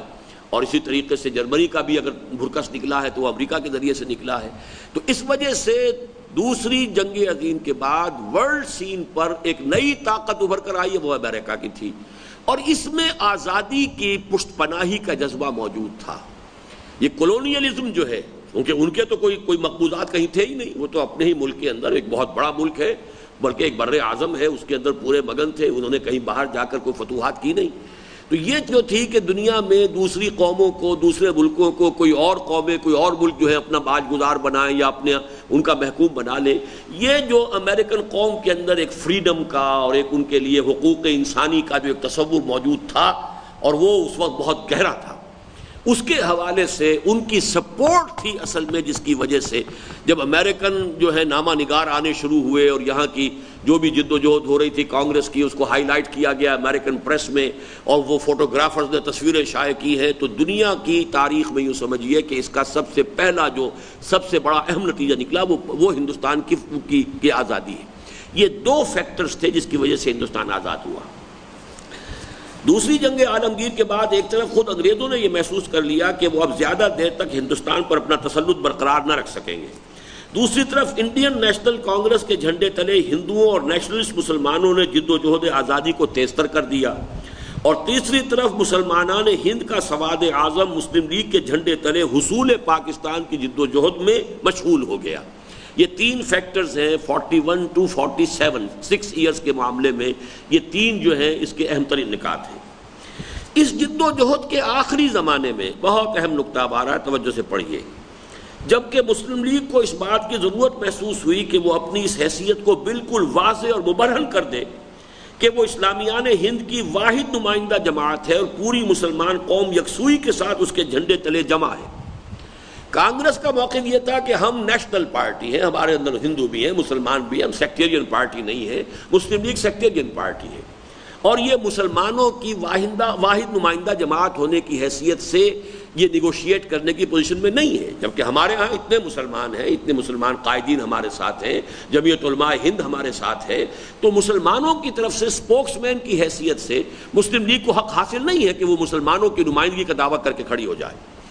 جبکہ مسلم لیگ کا دعویٰ یہ تھا کہ مسلمانوں کی واحد نمائندہ جماعت میں ہوں.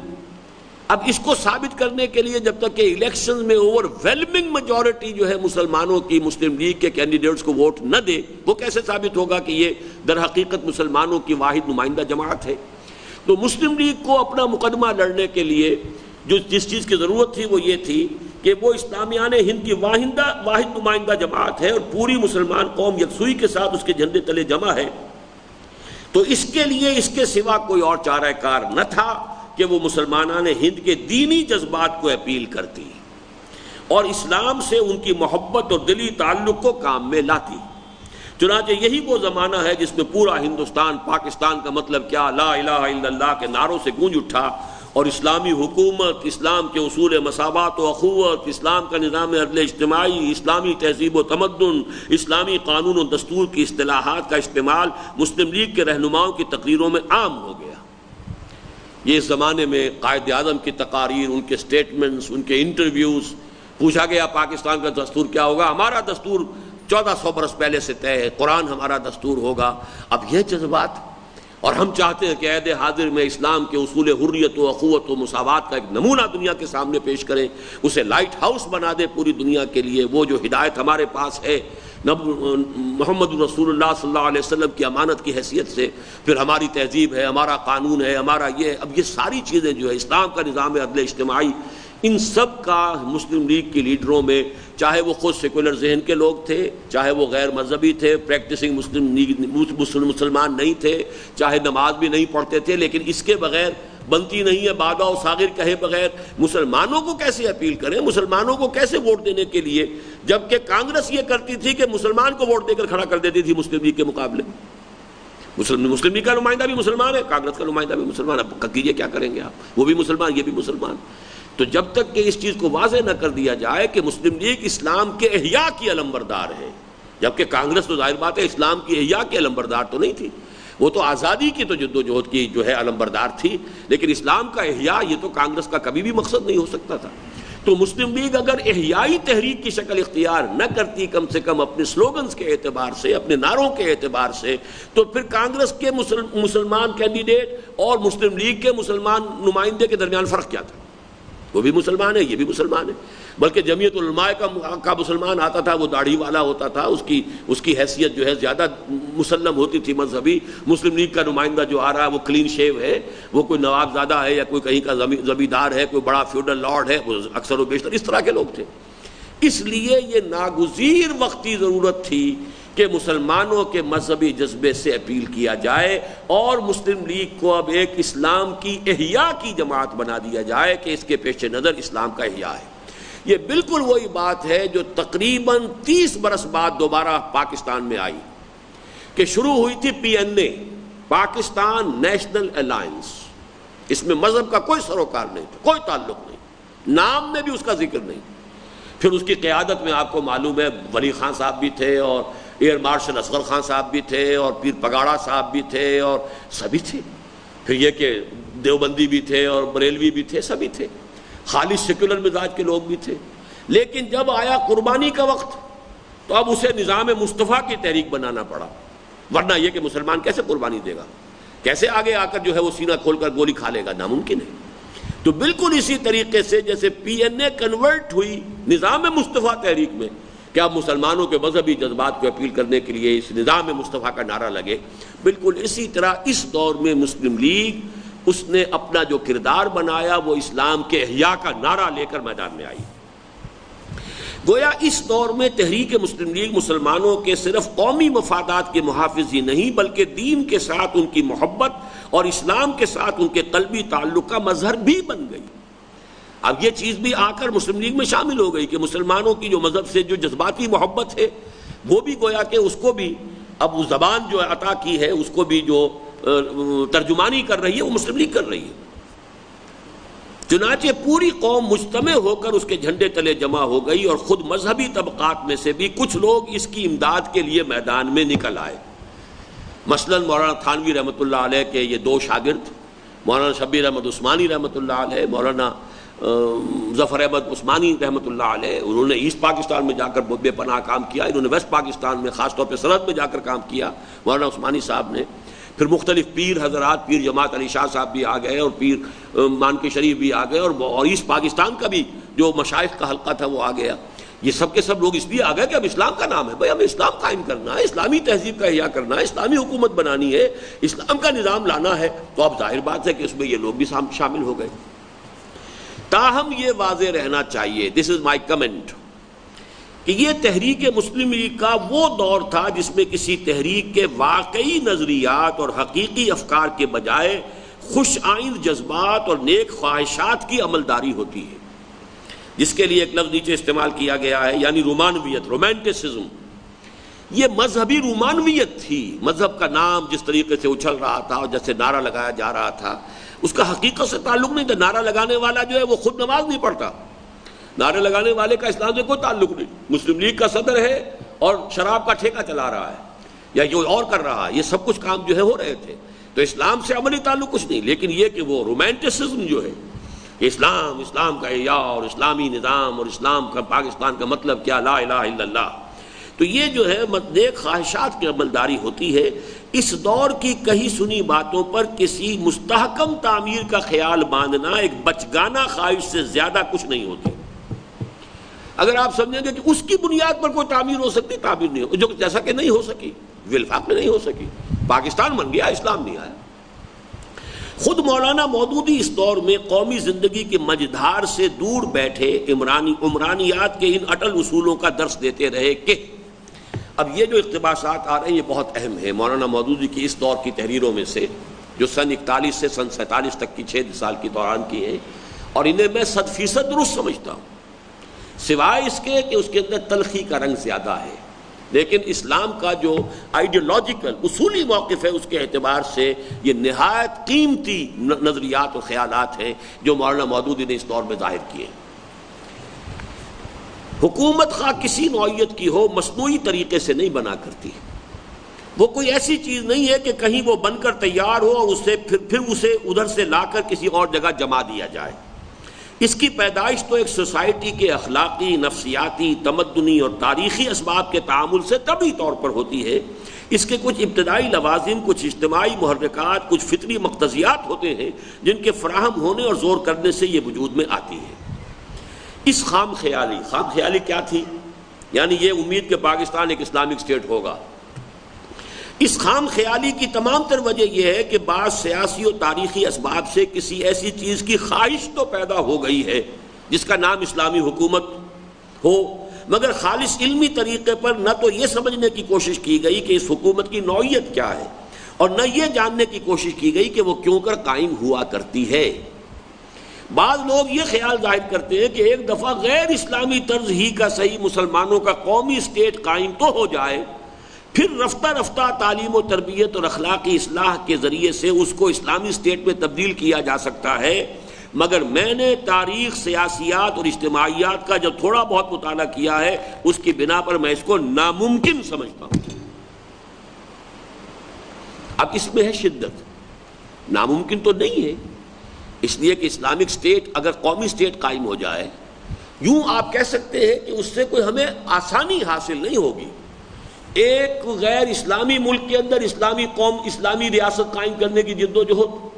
ایک مسلمانوں کے قومی ملک کے اندر، قومی حکومت کے اندر جد و جہد میں کوئی بنیادی فرق نہیں ہے۔ یہ کہنا تو صحیح ہے، 100% صحیح ہے، اس لیے کہ اسلامی حکومت قائم کرنے کے لیے تو پھر وہی بات کرنی پڑے گی کہ یہ مسلمان قوم جو ہے اس میں ایمان بھی ہے کہ نہیں، اسلام پر عمل بھی ہے کہ نہیں، اسلامی اخلاق بھی ہے کہ نہیں، اسلامی کردار بھی ہے کہ نہیں، ان کی اپنی گھر کے اندر کی زندگی اسلامی ہے کہ نہیں۔ جب تک پہلے ان کو نہ بنایا جائے، پھر وہ لوگ جمع ہوں اور پھر وہ باطلی کے خلاف جہاد کریں، اس کے بغیر تو اسلامی حکومت قائم نہیں ہو سکتی۔ تو چاہے وہ مسلم اکثریت کا علاقہ ہو لیکن ہے خالص قومی اسٹیٹ، اور چاہے یہ کہ وہ غیر مسلم اکثریت کا علاقہ ہو جہاں مسلمان رہتے ہیں، بات تو ایک ہی ہے۔ برابر کہہ دینا تو میرے نزدیک صحیح تھا، لیکن یہ کہ ناممکن ہے تو یہ تو بات غلط ہے۔ آخر عرب کے معاشرے میں غالب کافرانہ اور غالب مشرکانہ نظام میں اگر محمد الرسول اللہ صلی اللہ علیہ وسلم نے اسلامی حکومت قائم کر دی تو ایک مسلمانوں کی قومی ریاست کے اندر بھی جد و جہد وہی کرنی پڑے گی، یہ بات اپنی جگہ ہے، راستہ وہی اختیار کرنا پڑے گا، کٹھن منزلیں ساری وہی طے کرنی پڑیں گی، لیکن ناممکن کا لفظ جو ہے وہ در حقیقت وہ ان کے جذبات کی شدت کو ظاہر کر رہا ہے۔ وہی بات کہ بات صحیح ہے لیکن اس پہ ذرا زور زیادہ اور اس پر ایمفیسس زیادہ ہو گیا ہے۔ اور پھر جوں جوں قومی تحریک زور پکڑتی چلی گئی اور پوری مسلمان قوم کو اپنے دامن میں سمیٹتی چلی گئی، ان کی تنقیدیں بھی تلخ تر ہوتی چلی گئیں، یہاں تک کہ ان میں نفرت و حقارت کی آمیزش بھی ہو گئی۔ چنانچہ اپریل 1947 میں ٹونک میں انہوں نے دو ٹوک الفاظ میں یہ فرما دیا، یہ صنعت لفظی کہلاتی ہے، ٹونک میں دو ٹوک الفاظ، یہ جو اس کا صوتی جو آہنگ ہے اس کو دیکھیے۔ ٹونک ایک وہ ریاست تھی مسلمانوں کی، مسلمان ریاست تھی، وہاں مسلمان اجتماع ہوا تھا جماعت اسلامی کا اپریل 47 میں۔ اسلام کی لڑائی اور قومی لڑائی ایک ساتھ نہیں لڑی جا سکتی، یہ یوں سمجھیے بڑا کیٹیگوریکل ایک سٹیٹمنٹ ہے جو مولانا نے وہاں دیا۔ اور یہ لوگ ہندوستان کے ایک ذرا سے کونے میں پاکستان بنانے کو اپنا انتہائی مقصد بنائے ہوئے ہیں، لیکن اگر یہ فی الواقع خلوص قلب سے اسلام کی نمائندگی کے لیے کھڑے ہو جائیں تو سارا ہندوستان پاکستان بن سکتا ہے، لیکن وہ کس طریقے پر؟ طریقہ وہ نبوی ہوگا، اس کے طریقہ کار کی جو کوئی بھی بحث جو ہے وہ بعد میں ہمارے اس مطالعے میں انشاءاللہ مزید آ جائے گی۔ بہرحال اس پر جو میرا تبصرہ ہے وہ اب پڑھ لیجئے۔ سارے ہندوستان کا پاکستان بننا تو تقدیر الہی میں نہ تھا، لیکن حقیقت یہ ہے کہ یہ بھی اللہ تعالیٰ کے خصوصی فضل و کرم ہی سے ہوا کہ اگست 1947 میں پاکستان جیسا کچھ بھی ہے عالم وجود میں آ گیا۔ اور یہ جب میں لکھ رہا تھا تو ابھی پاکستان دونوں خطوں والا موجود تھا، 1967 کا مضمون ہے میرا یہ، جیسا کچھ بھی ہے اس وقت تک وہ برقرار تھا، انٹیکٹ تھا، ایسٹ پاکستان ویسٹ پاکستان دو خطوں پر جو مشتمل تھا پاکستان۔ بہرحال سن 71 میں آ کر جو کچھ ہوا ہے وہ آپ کے علم میں ہے۔ واقعہ یہ ہے کہ پاکستان کا قیام عمرانیات اور سیاسیات کے طالب علموں کے لیے ایک معجزے سے کسی طرح کم نہیں ہے۔ ہندوستان کے مسلمانوں کی قومی تحریک میں ابھی ہرگز اتنی قوت اور بلبوتا نہ تھا کہ وہ انڈین نیشنل کانگریس کی صورت میں ہندو امپیریلزم کے چنگھاڑتے ہوئے افریط کی خواہشات کے علی رغم اپنے مقصد میں کامیاب ہوتے۔ کہاں کانگریس جیسی تحریک، کہاں مسلم لیگ، وہ بڑی آرگنائز تحریک، اس کے کارڈرز بڑے منظم معین کارکن، ان کے بہت سیلف لیس کارکن، ان کا ایک نظام جمہوری، یہ سارا جو ہے پھر پیسہ، ہندو کے پاس جو پیسہ تھا، تعلیم یافتہ زیادہ تھا ہندو ہم سے، کہاں مسلمان قوم منتشر، اور خود قائد اعظم کے الفاظ یہ کہ میری جیب میں کھوٹے سکوں کے سوا کچھ نہیں ہے۔ یہ حال جو ہے اس کا تقابل کیجئے، پھر کیسے پاکستان بن گیا؟ یہ ایک معجزہ ہے۔ کچھ لوگ اس میں انگریزوں کی سیاست کا دخل گردانتے ہیں، یا یہ ولی خان صاحب جو ہمارے ہاں ہیں، وہ ابھی حال ہی میں انہوں نے پھر وہی بات کہہ دی ہے، اس سے پہلے بھی وہ جاتے تھے لندن، اور انڈیا آفس کا ریکارڈ جب اب کھل گیا ہے تو وہاں سے کوئی خط نکال لائے، کسی وائس رائے کا کوئی خط نکال لائے۔ اب جو ان کی ہوتی تھی وائس رائے کی اور برطانوی حکومت کی جو آپس میں خط و کتابت ہوتی تھی، تو ایک دور ایسا یقیناً گزرا ہے کہ ہندوستان میں انگریز نے ڈیوائیڈ اینڈ رول کی پالیسی اختیار کی تھی، اس میں کسی شک و شبے کی گنجائش نہیں۔ ہندوستان میں اپنی حکومت کو برقرار رکھنے کے لیے انہیں اس بات کی ضرورت تھی کہ یہاں کے لوگ آپس میں لڑتے بھڑتے رہے، اگر متحد ہو جائیں تو ہمارا جلدی یہاں سے پتہ چاک کر دیں گے، لہذا وہ ڈیوائیڈ اینڈ رول ان کی پالیسی رہی، خاص طور پر کنزرویٹو پارٹی جو ہے اس کا ہمیشہ سے یہ انداز رہا ہے۔ تو اب اس کے ضمن میں کوئی خطوط چلے آ رہے ہیں، کوئی رپورٹس آ رہی ہیں، کوئی CID کے ذریعے سے کچھ کام کیا جا رہا ہے، تو وہ اب ریکارڈ، چونکہ ان کے ہاں تو یہ سارے ریکارڈ جو ہے 30 برس کے بعد جو ہے اوپن ہو جاتے ہیں، وہ کھل گئے سارے کے سارے ریکارڈ۔ اب یہ جاتے ہیں وہاں پہ مطالعہ کرتے ہیں، کہیں سے کسی خط کی نقل لے آتے ہیں کہ وہ انگریز وائس رائے نے جو ہے مسلم لیگ کی سپورٹ کی تھی، فلاں نے یہ کیا تھا۔ یہ ساری باتیں اپنی جگہ پر صحیح ہیں، لیکن یہ کہ دو چیزیں ایسی ہو گئیں اللہ تعالیٰ کے فضل و کرم سے کہ پاکستان جب قائم ہوا ہے اس وقت برطانیہ میں کنزرویٹو پارٹی کی حکومت نہیں تھی، لیبر پارٹی کی حکومت تھی۔ لیبر پارٹی کا کبھی یہ رول نہیں رہا تاریخ کے اندر، وہ ہندوؤں کی ہم تھی اور مسلمانوں کی، اور خاص طور پہ کانگریس کی نہایت دشمن لیبر پارٹی۔ ایٹلی کو ذاتی دشمنی، ذاتی نفرت تھی قائد اعظم کے ساتھ۔ پھر وائس رائے یہاں پر لارڈ ماؤنٹ بیٹن جو گاندھی کا چیلا، اور جس کے جو تعلقات تھے نہرو فیملی کے ساتھ نہایت یوں سمجھیے کارڈیل، بلکہ اس کے ضمن میں کچھ الٹی سیدھی باتیں بھی کہی جاتی ہیں، کچھ سکینڈلز بھی ہیں، اس درجے انٹیمیٹ ریلیشن جو ہے نہرو فیملی کے اس ماؤنٹ بیٹن فیملی کے ساتھ تھے۔ ان حالات میں پاکستان کیسے بن گیا؟ جبکہ 3 مہینے پہلے گاندھی جیسے لیڈر نے کہا کہ پاکستان صرف میری لاش پر بن سکتا، کیسے بن گیا؟ جبکہ خود قائد اعظم نے 1 سال پہلے سن 46 میں کیبنٹ مشن پلان کو تسلیم کر لیا۔ اس کے کیا معنی تھے کہ کم سے کم 10 سال تک علیحدہ پاکستان کا مطالبہ ختم، ایک سینٹرل گورنمنٹ ہوگی ہندوستان کی، اور باقی 3 زون ہوں گے، لیکن ان 3 زونز کا جو حیثیت ہے وہ اپنی داخلی خود مختاری ہوگی، لیکن اوپر جو معاملہ ہوتا ہے ڈیفنس کا ہے، فورن پالیسی کا ہے، کمیونیکیشنز کا ہے، بجٹنگ کا ہے، یہ سارے معاملات جو ہیں یہ اس کے پاس ہوں گے۔ اور یہ قائد اعظم نے تسلیم کر لیا تھا۔ تو گویا کہ اگر امکان تھا تو یہ تھا کہ 10 سال کے بعد اگر کوئی زون علیحدہ ہونا چاہے گا تو اسے اس کا چوائس ہوگا۔ وہ نہرو صاحب یہ کہہ بیٹھے کہ پھر کون کسی کو علیحدہ ہونے دیتا ہے، تب قائد اعظم نے جو اس کو تسلیم کر لیا تھا پھر وڈرا کیا کہ اب میں پھر اس کا ساتھ نہیں دے سکتا۔ اس کا مطلب ہے کہ نیتیں ان کی پہلے سے خراب ہیں۔ اگر نہرو چپ رہ جاتا تو پاکستان 1947 میں وجود میں آ ہی نہیں سکتا تھا۔ وہ تو کیبنٹ مشن پلان کے تحت ایک سینٹرل گورنمنٹ کے ساتھ 3 زون ہوتے، اور تینوں زونوں میں توجہ کیجئے کہ اگر یہاں پر پنجاب جو ہے اسی طریقے سے پورا کا پورا انٹیکٹ رہ کر ایک زون اور مرکزی حکومت کی شے حاصل ہوتی ہندو کو، مرکزی حکومت پہ ظاہر بات ہے کہ ڈومینیٹ کرنا تھا ہندو نے، تو یہاں کا ہندو جتنا ریسورسفل تھا پنجاب کا، جتنا مؤثر تھا، یہاں تو ویسے ہی یعنی یوں سمجھیے کہ مسلمان جو فکر ہے اور مسلمان جذبات کا جو ہے یہاں بالکل جو ہے نکال دیا جاتا، سراغ ہی باقی نہ رہتا، اس لیے کہ ہندو تو یہاں بہت مؤثر تھا، ہندو تہذیب بہت حاوی تھی۔ یہاں بڑا گوشت کہتے ہیں، گائے کا گوشت جو ہے وہ لفظ زبان پہ نہیں لاتے تھے، جبکہ یو پی میں گوشت کھانے والی شے جو ہے وہ ہوتی صرف یہ تھی کہ گائے کا گوشت جو ہے وہ اصل میں کھانے کی شے ہے۔ بکری کا گوشت تو کھاتے تھے بیمار لوگ، کسی کو دیکھا اگر یہ کہ وہ چھوٹے دکان جسے آپ چھوٹے گوشت کی دکان کہتے ہیں اس پر کھڑا ہے تو پوچھتے تھے خیر ہے، گھر میں خیریت ہے، یا آپ بکرے کا گوشت یا بکری کا گوشت لینے کا آئے ہیں، کیا وجہ ہے؟ اصل میں تو گوشت کھانا ہوتا ہے گائے کا۔ یہ تو وہاں کا معاملہ ہے مائنورٹی پروونس کا، اور یہاں یہ تھا کہ آج بھی بہت کم اس کو گھٹیا سمجھا جاتا ہے، اس کو عام طور پر جو ہے وہ کھانا پسند نہیں کیا جاتا، ہندو تہذیب کا اتنا غلبہ تھا۔ تو پاکستان کی جو بھی شکل بنی ہے یہ واقعتاً اگر نہرو چپ رہ جاتا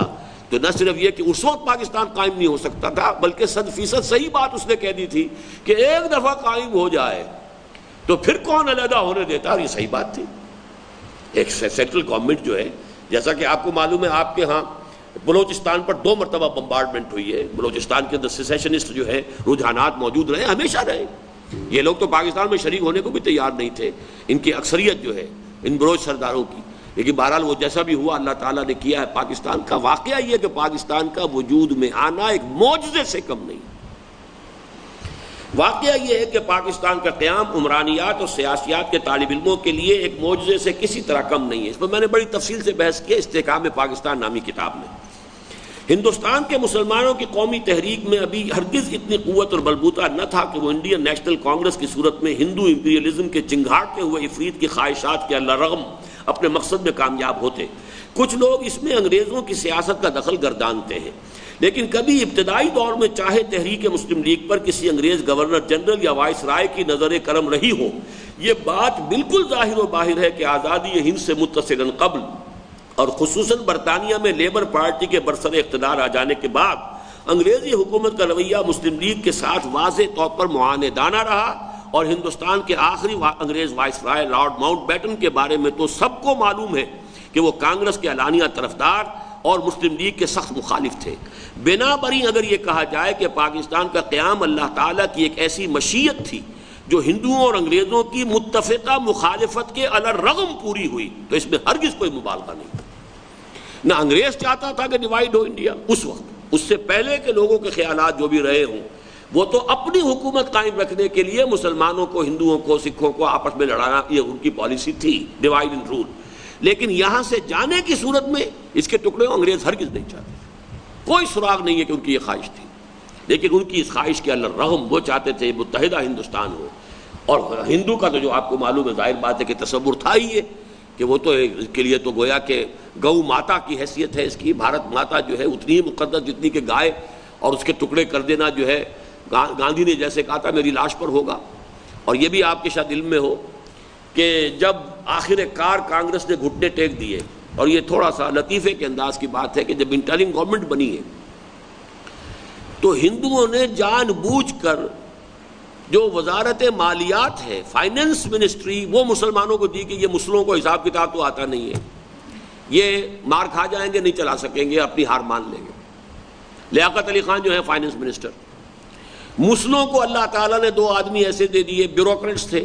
ایک ہمارے عزیزوں میں سے تھے زاہد حسین صاحب مرحوم، وہ اس وقت تھے حیدرآباد دکن کے اندر، وہ وہاں کے وزیر مالیات تھے، اور ایک یہ جو ہمارے ملک غلام محمد وہ بعد میں گورنر جنرل بھی ہوئے، یہ یوں سمجھیے. پھر چودھری محمد علی جیسا آدمی بھی سیکریٹریٹ کے اندر موجود تھا.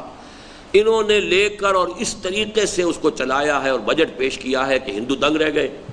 اور باقی ساری منسٹریز کا ناطقہ بند کر دیا کہ کوئی چپڑاسی بھی کہیں ملازم رکھنا ہے تو جب تک سینکشن نہ آئے اس کو وہ فائننس منسٹری کی چپڑاسی بھی نہیں رکھ سکتے. تنگ آ گئے جس کو کہتے ہیں, ناک میں دم جب کر دیا انہوں نے, تو تب تنگ آ کر کہا ہے نہرو نے اور پٹیل نے کہ اب کسی طرح ہو دفع کرو ان کو اور ملک تقسیم کرو, یہ ہمارے ساتھ جو ہے ان کا معاملہ نہیں ہو سکتا. لیکن ان میں یہ جرت نہیں تھی کہ گاندھی کے سامنے جا کر کہہ سکتے کہ ہم ڈویژن آف انڈیا آمادہ ہو گئے. They approached Mount Batten. You go اور کنونس کرو. باپو کے ساتھ ہماری ضرورت نہیں ہے کہ باپو کے سامنے جا کر ہم یہ کہہ سکیں کہ ہم ہندوستان کی تقسیم پر رضامند ہو گئے. We don't have the courage. Mountbatten گیا ہے, اس نے جا کر گاندھی کو پھر جس طرح سے بھی ہو سکا ہے راضی کیا ہے کہ ٹھیک ہے اس وقت اس کے سوا چارہ کار نہیں ہے. باقی اور کیا کچھ پٹیاں پڑھائی ہوں گی کہ بہت جلدی یہ ختم بھی ہو جائے گا اور یہ معاملات چلنے والے نہیں ہیں. لیکن اس وقت صورتحال ایسی بن گئی ہے کہ اس کے سوا چارہ کار نہیں ہے. اس لیے کہ انڈین جو آرمی تھی, برٹش آرمی, اس کے اندر مسلمان بھی بہت بڑا عنصر تھا مسلمان فوجیوں کا. اب یہ صورت اس حد تک پہنچ گئی ہے کہ ایک سول وار جو ہے بڑی شکل کے اندر یہاں ہو سکتی ہے. اس کے سوا اب چارہ نہیں ہے کہ اب تقسیم کو قبول کر لیا جائے. تو گاندھی سے تقسیم ہند کو منوانے کی جرت نہ نہرو میں تھی نہ پٹیل میں تھی. یہ کام کروایا ہے. یہ فریڈم ایٹ مڈ نائٹ, ایک فرینچ اور ایک امریکن آتھر کی یہ کتاب جو ہے 700-800 صفحے کی کتاب ہے, بہت ریویلنگ کتاب ہے. اس کتاب کو پڑھنے کی ضرورت ہے کہ معلوم ہو کہ کس طریقے سے یہ معاملات میں. میرے نزدیک یہ جو حالات و واقعات میں نے گنوائے ہیں, نہرو چپ رہ جاتا پاکستان نہ بن سکتا, یا کوئی اور سبب ہو جاتے. اگر یہ فائننس منسٹری نہ ملی ہوتی مسلمانوں کو تو بھی شاید پاکستان وجود میں نہ آتا, وغیرہ وغیرہ. لیکن یہ سب ہیں ہمارے اس دنیا کے اسباب ظاہری. اصل جو سبب ہے وہ کیا ہے کہ تاریخ میں بہت کم ایسا ہوا ہوگا کہ یوں سمجھیے کہ کم و بیش ہندوستان میں مسلمان اس وقت 10 کروڑ تھا, اور اس جماعت, اس کی ایک نمائندہ جماعت نے جس طریقے سے کہا کہ ہم چاہتے ہیں کہ اسلام کا بول بالا ہو, اور دعائیں مانگی. کیونکہ میں تو خود کارکن تھا مسلم فیڈریشن کا, اور ہم دوڑ بھاگ کرتے تھے, اور ریلوے اسٹیشن پر حصار کے ہم کھڑے رہتے تھے کہ ٹرین آئے, اس میں نوائے وقت کے بنڈلز آئیں, ہم پہ دوڑیں اور لوگ پہنچائیں. یہ سارے کام نے کنارے لگائے ہیں. پاکستان کا مطلب کیا, لا الہ الا اللہ, یہ سارے مراحل سے میری نگاہوں میں سے, بلکہ میں خود ان میں سے گزرا ہوں. تو یہ جو جوش و خروش تھا اللہ تعالیٰ کی طرف سے, اس کی سنت ثابتہ یہ ہے کہ کوئی قوم اگر اتنے بڑے پیمانے پر کوئی وعدہ کرے تو پھر حجت قائم کرتا ہے اللہ ان پر کہ لو جو تم مانگتے ہو وہ ہم دے رہے ہیں, فَنَنْظُرَ كَيْفَ تَعْمَلُونَ, اب ہم دیکھیں گے تم کرتے کیا ہو. اپنا وعدہ پورا کرتے ہو یا اپنی وعدہ خلافی کرتے ہو. یہ اللہ تعالیٰ کی اس سنت باطنی کا ظہور ہے کہ پاگل وجود میں آیا ہے. ہم نے اسلامیان ہند کی تقریباً 100 سالہ تاریخ کے ان چند اہم نقوش کو, اب دیکھیے کتنے صفحے, یہ میرا خیال کہ صفحہ 9 سے ہم شروع ہو کر 22 تک پہنچے, 14 صفحے ہیں کوئی. 14 صفحے میں 150 سالہ تاریخ مسلم انڈیا کی, اس کے جو مین فیچرز ہیں جو آپ کو ازبر ہونے چاہیے, کیا اس کے لینڈ مارکس ہیں, ٹرننگ پوائنٹس کیا آئے ہیں, انگریز کی آمد کے بعد پولیٹیکل فضا کیا بدلی ہے, مذہبی میدان میں جو کچھ ہوا وہ ایک علیحدہ بحث ہے, عیسائیت کا پرچار جیسے ہوا کس نے اس کا مقابلہ کیا, پھر یہ کہ ہندوؤں کی الغار آئی ہے اور آریہ سماجیوں نے حملے کیے مسلمانوں کے اوپر اور مناظرے شروع کیے, اس کے جواب میں کون لوگ سامنے آئے, اس سے کیا کیا نتائج, وہ علیحدہ چیپٹر تھا جو ہم پڑھ چکے ہیں, وہ دعوت رجوع القرآن کا منظر اور پس منظر کے اندر. لیکن سیاسی جو مسلمانان ہند کا معاملہ بنا ہے وہ کس طریقے سے, کن سٹیجز سے گزر کر, کن ٹرننگ پوائنٹ سے ہو کر, کیا اس میں عوامل تھے, کیا وجوہات تھیں, کیا اسباب تھے, تقسیم ہوئی نمبر 1 تو کیا ہوئی, دوسری تقسیم ہوئی تو کیوں ہوئی مسلمانوں کے اندر. تو یہ ہے ہم نے اسلامیان ہند کی تقریباً 125 سالہ تاریخ کے ان چند اہم نقوش کو, 125 سال کیوں کہا ہے کہ 1831 سے ہم نے بات شروع کی تھی. 1831 میں تحریک شہیدین گویا کہ شکست فاش کہہ لیجئے, آخری جو وہ جہاں پر کہ شہادت گاہ جو ہے بنی ہے بالا کوٹ کی سرزمین, اس کے بعد یہ کہ وہ لوگ منتشر ہو گئے, کام کرتے رہے, جیسا کہ میں پہلے بیان کر چکا ہوں اسی کے اندر کہ وہی لوگ تھے کہ جو کالا پانی جن کو بھیجا جاتا رہا, پھانسیاں چڑھائی جاتی رہیں. مولوی جعفر تھانیسری کی کتاب جو ہے کبھی آپ نے سنا ہو, یہ علماء جو ہے وہی میدان میں رہے ہیں. 1831 سے لے کر 1857 تک ہندوستان میں آزادی کی تحریک میں صرف مسلمان تھے، کوئی ہندو کا کسی کا نام ہی نہیں۔ 1857 میں پہلی مرتبہ ہندو مسلم اتحاد کے ساتھ انگریزوں کے خلاف بغاوت ہوئی ہے، اس کے بعد صورتحال تبدیل ہوئی ہے۔ تو یہ میں نے 1831 سے شروع کیا، 1831 سے 1947 تک یہ 116 برس بنتے ہیں، تو تقریباً 125 سال کی تاریخ کے جو چند نقوش ہیں، ہم نے اسلامیان ہند کی تقریباً 125 سالہ تاریخ کے ان چند اہم نقوش کو صفحہ کرتاس پر اس لیے منتقل کیا ہے کہ تحریک پاکستان کا صحیح پس منظر نگاہوں کے سامنے آ جائے اور صورت واقعہ جیسی کچھ کے فی الحقیقت ہے ظاہر ہو جائے، اس لیے کہ صحیح طرز عمل اور درست سمت میں اقدام کا تمام تر انحصار اس پر ہے۔ آپ صورتحال کو صحیح جانتے ہوں، پس منظر سے واقف ہوں، بیک گراؤنڈ کیا ہے، کیا کیا حالات پہ آ چکے ہیں، کیا کیا ٹرنز ہم لے چکے ہیں، اس میں کون کون سے عوامل کار فرما رہے ہیں، جب تک یہ سامنے پکچر نہ ہو تو آگے اقدام صحیح نہیں ہوتا۔ اس لیے کہ صحیح طرز عمل اور درست سمت میں اقدام کا تمام تر انحصار اسی پر ہے۔ نیک خواہشات کی عملداری، وشفل تھنکنگ، پاکستان اسلام کے نام پر بنا، اسلام آنا چاہیے، اب یہ ٹھیک ہے نا تو آپ لگا دیجئے، لیکن وہ اسلام کے نام پر تو حقیقتاً، لیکن یہ کہ اس کے اجزاء ترکیبی میں اسلام نہیں تھا، اس کی تحریک کا اصل موٹیویٹنگ فیکٹر اسلامی نہیں تھا، اس کے قائم کرنے والے جو ہے پریکٹسنگ مسلمان بھی نہیں تھے، یہ حقائق کیسے نظر انداز کر دیں گے؟ اب آپ گردان کرتے رہیے کہ مسلمانوں نے پاکستان بنایا، اسلام یہاں پہ آنا چاہیے، بھئی آنا تو چاہیے، لیکن کس طریقے سے آئے گا؟ طریقہ وہی ہوگا کہ جو دور نبوی صلی اللہ علیہ وسلم سے ہمیں استنباط کرنا ہے، ورنہ خواہشات ہو سکتی ہیں۔ اور یہی وجہ ہے کہ ہمارے ہاں تھوڑے تھوڑے وقفے کے بعد پھر مسلمانوں کے جوش کو کوئی نہ کوئی شخص ابھار دیتا ہے، اور ان کو جو ہے اس اصل جو یوں سمجھیے کہ جو پتا مار کر کام کرنے والی جد و جہد ہے، محمد الرسول اللہ والذین معہ صلی اللہ علیہ وسلم ورضی اللہ تعالی عنہم اجمعین، اب ان کی سی جد و جہد کرنے کے لیے ایثار، قربانی، محنت، مشقت، فاقے، تکلیفیں، مصیبتیں یہ برداشت کرنی پڑتی ہیں۔ یہ کرنے کو ہم تیار نہیں۔ کوئی شخص آئے ڈوڈوی بجائے اور وہ آپ کو پھر جو ہے وہ کسی پھر اور گویا کہ اس اصل محنت والے کام سے بچا کر، فرار کی راہ دکھا کر، اور لوگ جو ہے توقعات وابستہ کر لیتے ہیں کہ اب یہ نظام مصطفیٰ تحریک جو ہے اس سے اسلام آ جائے گا، یا فلاں کی تحریک سے اسلام آ جائے گا، بس اب تو گویا کہ اسلام آیا کہ آیا۔ کیسے آ جائے گا؟ اس کے جو اجزائے ترکیبی ہے اسے سمجھیے، اور اس میں کیا طریقہ کار اختیار کیا جانا چاہیے اس کے بارے میں معین آپ کے سامنے ہوگا، اور اس کے اوپر کام کریں گے تو ہوگا، ورنہ نہیں۔ نیک خواہشات کی عملداری بسا اوقات انسان کے نقطہ نظر کو غلط کر کے رکھ دیتی ہے۔ وشفل تھنکنگ سے انسان کا اینگل آف ویو جو ہے وہ بدل جاتا ہے۔ آدمی کسی شے کو پہلے تو کہتا ہے مجھے یوں کہنا چاہیے، اگرچہ یہ حقیقت تو نہیں ہے لیکن کہنا چاہیے، لیکن جب وہ کہتے کہتے کہتے کہتے پھر سمجھتا ہے حقیقت یہ ہے، وہ آٹو سجیشن کے درجے میں آ کر وہ شے جو ہے اس کے اپنے ذہن کے اندر راسخ ہو جاتی ہے کہ یہ ایسا ہے، جبکہ فی الواقع ایسا نہیں ہوتا۔ حکمت عملی کے تحت اس نے وہ موقف اختیار کیا ہوتا ہے کہ مجھے یہ کہنا چاہیے، مسلمانوں کو اپیل کرنے کے لیے یہ انداز اختیار کرنا مؤثر ہوگا، چاہے وہ دل میں جانتا ہے کہ یہ بات صحیح تو نہیں ہے، لیکن حکمت عملی کا تقاضا یہ کہ یوں کہا جائے۔ لیکن جب ریپیٹڈلی اسی کو دہراتا رہے گا، تکرار کرتا رہے گا، تو پھر ذہن میں یہ بات راسخ ہو جاتی ہے واقعتاً ایسا ہے، اور اس سے نیک خواہشات کی عملداری بسا اوقات انسان کے نقطہ نظر کو غلط کر کے رکھ دیتی ہے۔ اور میدان سیاست میں اترنے کے بعد بارہا ایسا ہوا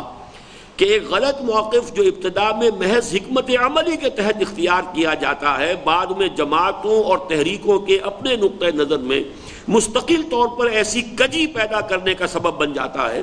جو پھر اس کے گلے کا ہار بن جاتی ہے اور کسی طور سے پیچھا نہیں چھوڑتی۔ نتیجتاً بالکل مخالف سمت میں سفر کے باوجود یہ توقع برقرار رکھی جاتی ہے کہ بس اس موڑ سے آگے منزل ہے، مایوس نہ ہو درراتا جا، اس الیکشن میں تو کام نہیں ہوا، اگلے میں ہو جائے گا، اس میں نہیں ہوا تو اگلے میں ہو جائے گا، اس میں نہیں ہوا تو فلاں شخص کے ذریعے نہیں ہوا، فلاں شخص کے ذریعے سے ہو جائے گا۔ یہ ساری جو ہے وہ نیک خواہشات کے گرد جو ہے قوم ریپیٹڈلی وہ دیوانہ بن کر کام کرتی بھی ہے، لیکن وہ اصل ہمارا مقصود جو ہے جتنا پہلے ہماری نگاہوں سے دور تھا اتنا ہی آج بھی دور ہے۔